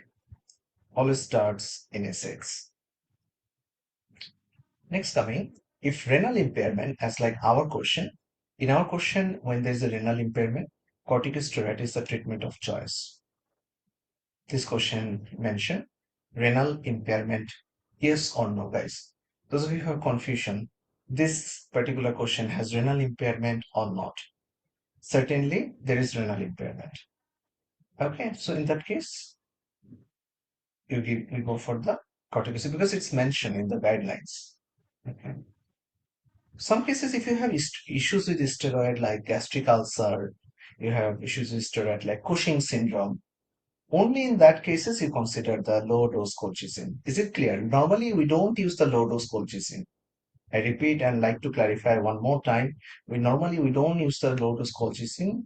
I think now tell me. I mean, a lot of you are doctors, and we all have been practicing. How many times we have used this low dose colchicine in acute cases? Very hardly, right? So most cases, this NSH thing, we just keep adjusting. Or maximum cases, we're giving this corticosteroid. So very hardly actually we go through actually this thing actually. And in spite, even up to going the colchicine, this allopurinol thing comes out.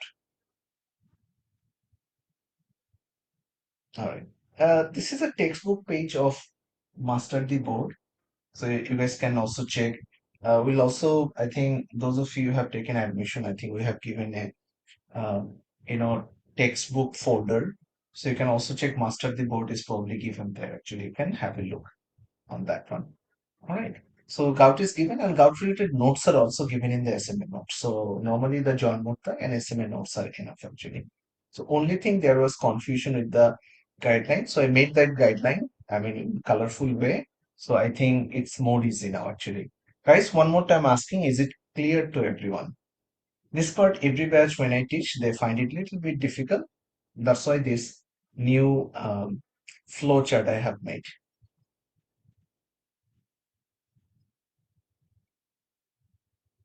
Normally, how as easy as it is looking, while practicing, it's not as easy as like that. Okay.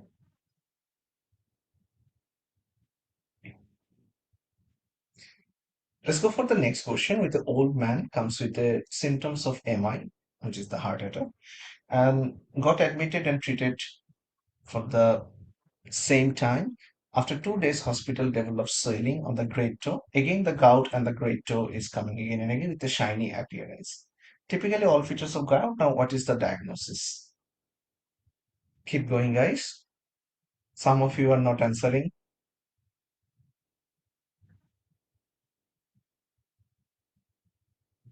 There's a shiny appearance, and please check the age group.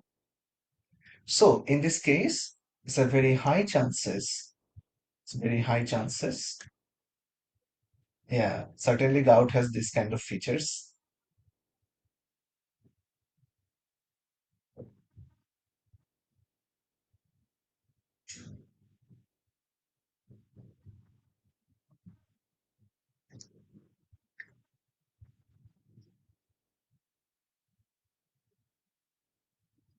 Yeah. Because of the age, a lot of people have answered this on zero. Is it always necessary that, a bit olderly, it always has to be pseudo gout? Did I mention anywhere like this person is suffering from osteoarthritis, this person is suffering from rheumatoid arthritis, osteoarthritis. These are the joint problem, chronic. Already existing joint problem, there is a possibility of gout, a lot higher chance. Nothing mentioned like that, right? So, can I say like this? You guys were overthinking, as like the previous some of the questions. We had to overthink. Yeah.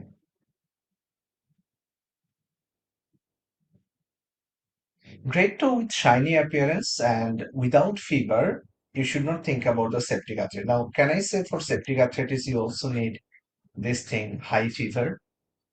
Yes.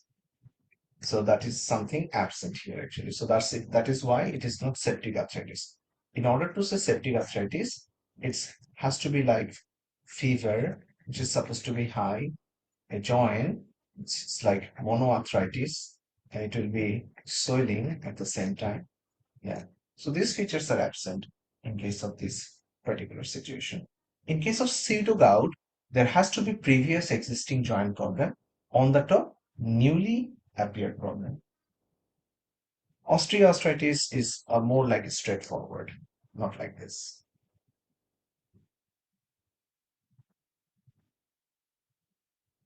Okay, so it's a great tool, straightforward. It's just confusing a little bit. Okay, it's a very straightforward gout case, but because of the old age, everyone is thinking or little overthinking this thing. Yes, one more important information is this one. Here it is also male, which is more common for gout, whereas for the female, it's more supposed to be pseudo gout. One more added information. Why not going for the pseudo gout? Next one, gout with chronic renal failure now presents with acute symptom. It's a bit similar like three questions back. What to give? See the options. They are playing with the options now.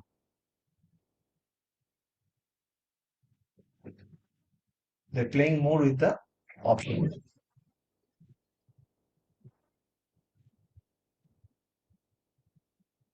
This time there is no option for steroid. Did you see that? If steroid in the option, we picked up the steroid, but they removed the steroid. Now they want to put in situation. So if steroid is not in the option, now you can go for this colchicine. Now is it clear? You know how the colchicine answers will come? This is how. When the steroid is not in the option or steroid is maybe not the choice because of situation. Okay. Please check the gout things, but normally checking the SMN note would be enough. So normally NSAIDs and also you can use prednisolone as you can see. And also you can use colchicine. One more thing I like to add, there was a not a new question but old question also in handbook question. Did you know this information? Colchicine can leads to diarrhea. Did you know this? So there's a thing, a case in the handbook where colchicine was given and patient complaining about loose motion. What is the reason? Is it infection? Not really. It's because of the Colchicine-induced or drug-induced diarrhea. In Janmata, you will find a list.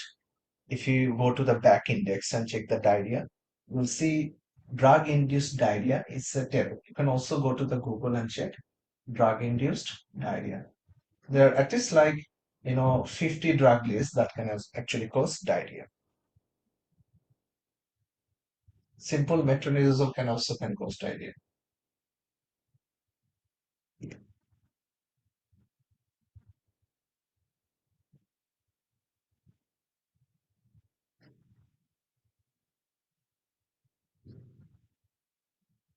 Sorry, I made it one correction. Amoxicillin can also cause diarrhea, which can be corrected with metronidazole. Clostridium, yeah, remember Clostridium difficile diarrhea, right? There's a thing called Clostridium difficile diarrhea. Amoxicillin or any other drugs can cause this, and it is corrected with metronidazole. Okay, coming to this one, chronic gout this time. Already who is on allopurinol 100 and intermediate colchicine. 100 means, we can also increase the dose. Okay, the patient has renal impairment and urate level normal. What is the appropriate management in this case? Final answer. It's a very similar type of question. Increase the dose of the allopurinol. You'll see, like mostly in MC, this kind of questions will come. And just keep eye on, based on your preparation, if any month new question is coming up. That is the only thing you have to do other than my lecture.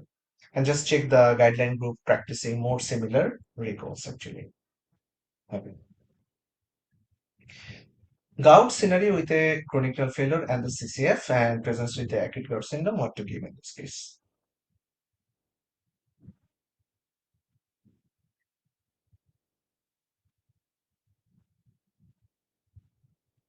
No steroid option, so again colchicine.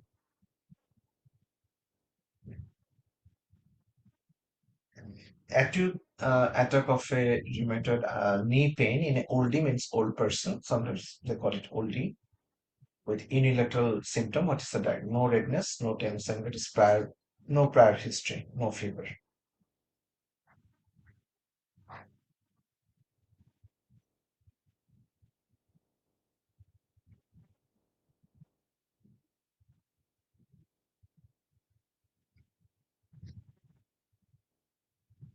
Keep going.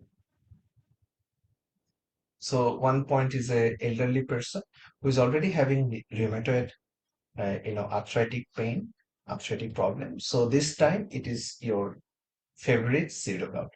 This time elderly it is matching. Pre-existing. Now this one is nothing but a previous joint problem and also an elderly person. Yeah.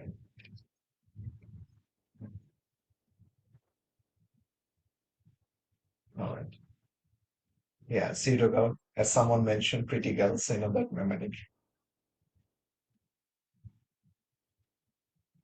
Next, following a binge drinking. Binge drinking means drinking a lot.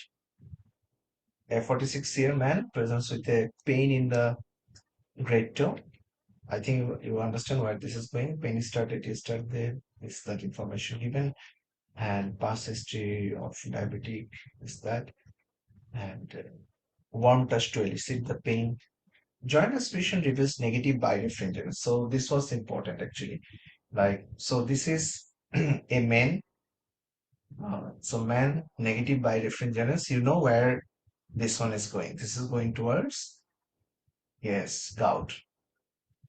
Man and PML, polarized light microscopy test showing negative birefringence.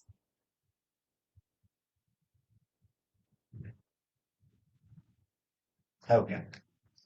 So final answer, come on guys. It's high time. Answer first.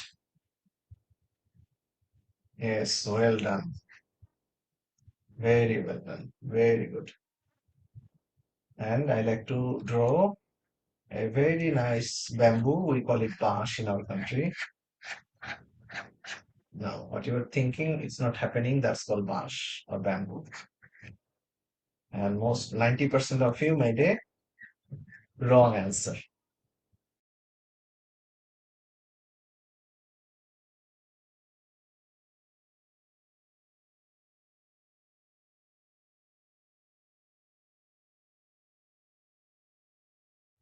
Now, you guys think why it's not your answer. Thinking that one and not getting that another bamboo for that.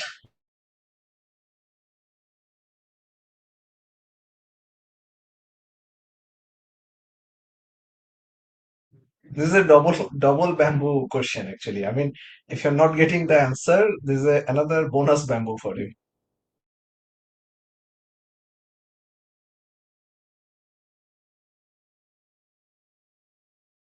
All right, let me clarify now.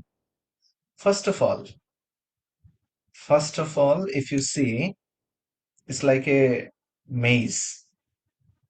Did you see anywhere? I mean, diabetes mentioned. Okay. Did you see anywhere any situation? Yeah. Ulcer mentioned anywhere? Yeah.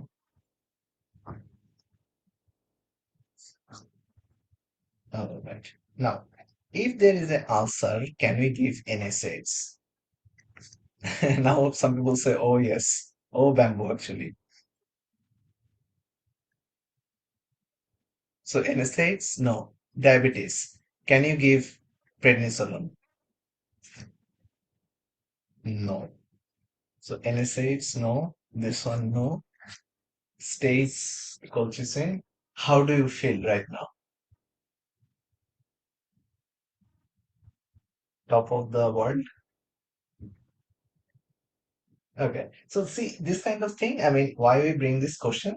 So that, yeah, that the main exam, you'll be aware that, so I said this platform, like, I knew you guys will make a mistake actually. This AMC examiners are even more smarter.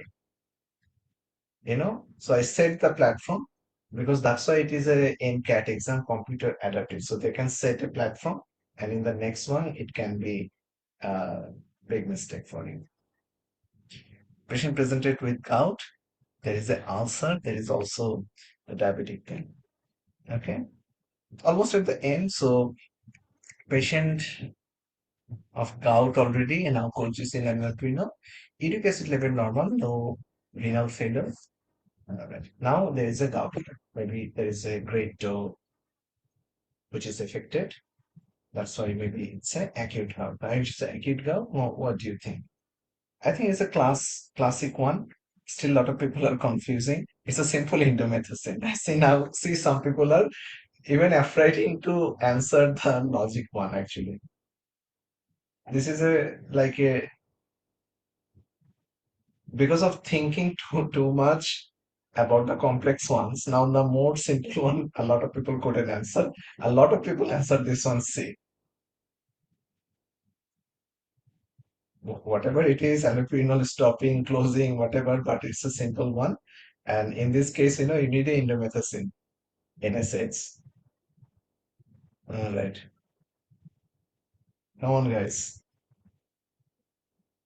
Some people are hallucinating. Okay, this is a handbook question. Every class I bring one handbook question just to test. From the next classes, I'll also give you the handbook page numbers. Okay, like see, handbook separately studying is difficult, but if I give you the handbook numbers of rheumatology because it is not given separately, but I'll give you separately. So in that case, alongside the classes, you can finish the handbook only rheumatology, and it's easy, only 10, 12 questions there. But otherwise, a whole book reading is a boring thing. Am I right, guys? So I'll share that one after today's class, so no worries. Coming to this question, it's a handbook question. You guys read this one and give me an answer.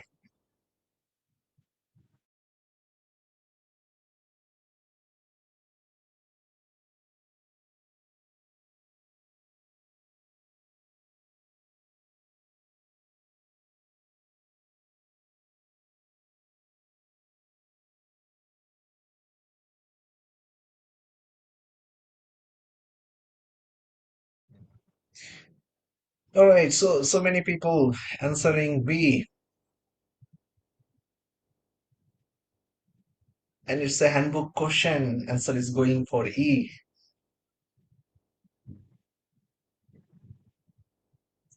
I think you guys need a energy drink.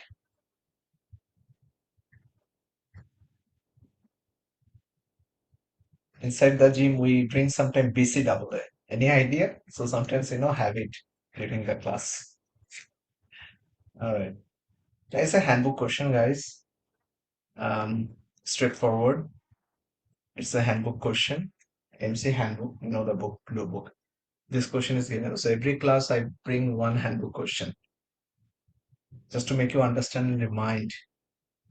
Yeah.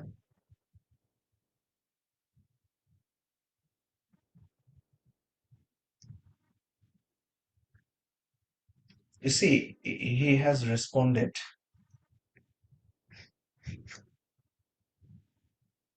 He has responded, guys.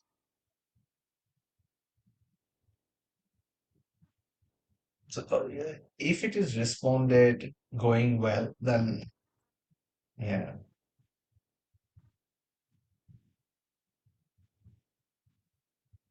So summary, it's a like handbook question, guys. You can check. I'll give you the numbers of the handbook question. This question you will already find there actually. Yeah. So that's the thing. Yeah. So summary thing is here because the it responded. So what you will do, you know, yeah, because if you, why would you continue? See, I mean, why not, my dear? You were asking why to reduce. Is NSAID is a drug? Is it like a superfood? You want to eat painkiller like day to day? No, of course not. So, these are not drug, you always want to use. Yeah. Unless anyone like, which I don't know, lot of painkiller, being abused.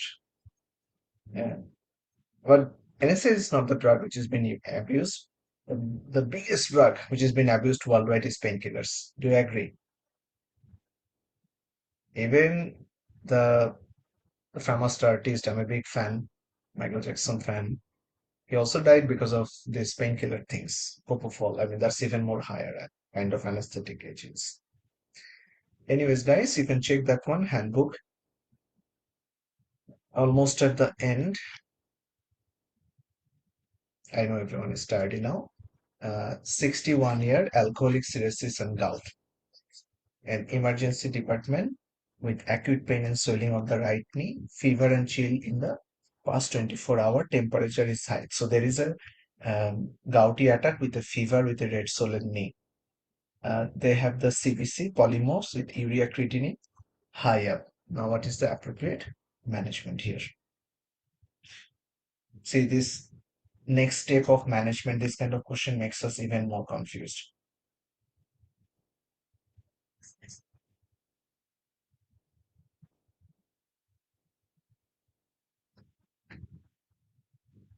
This time you guys are correct. A lot of you, it's a joint aspiration. Acute case, so joint aspiration.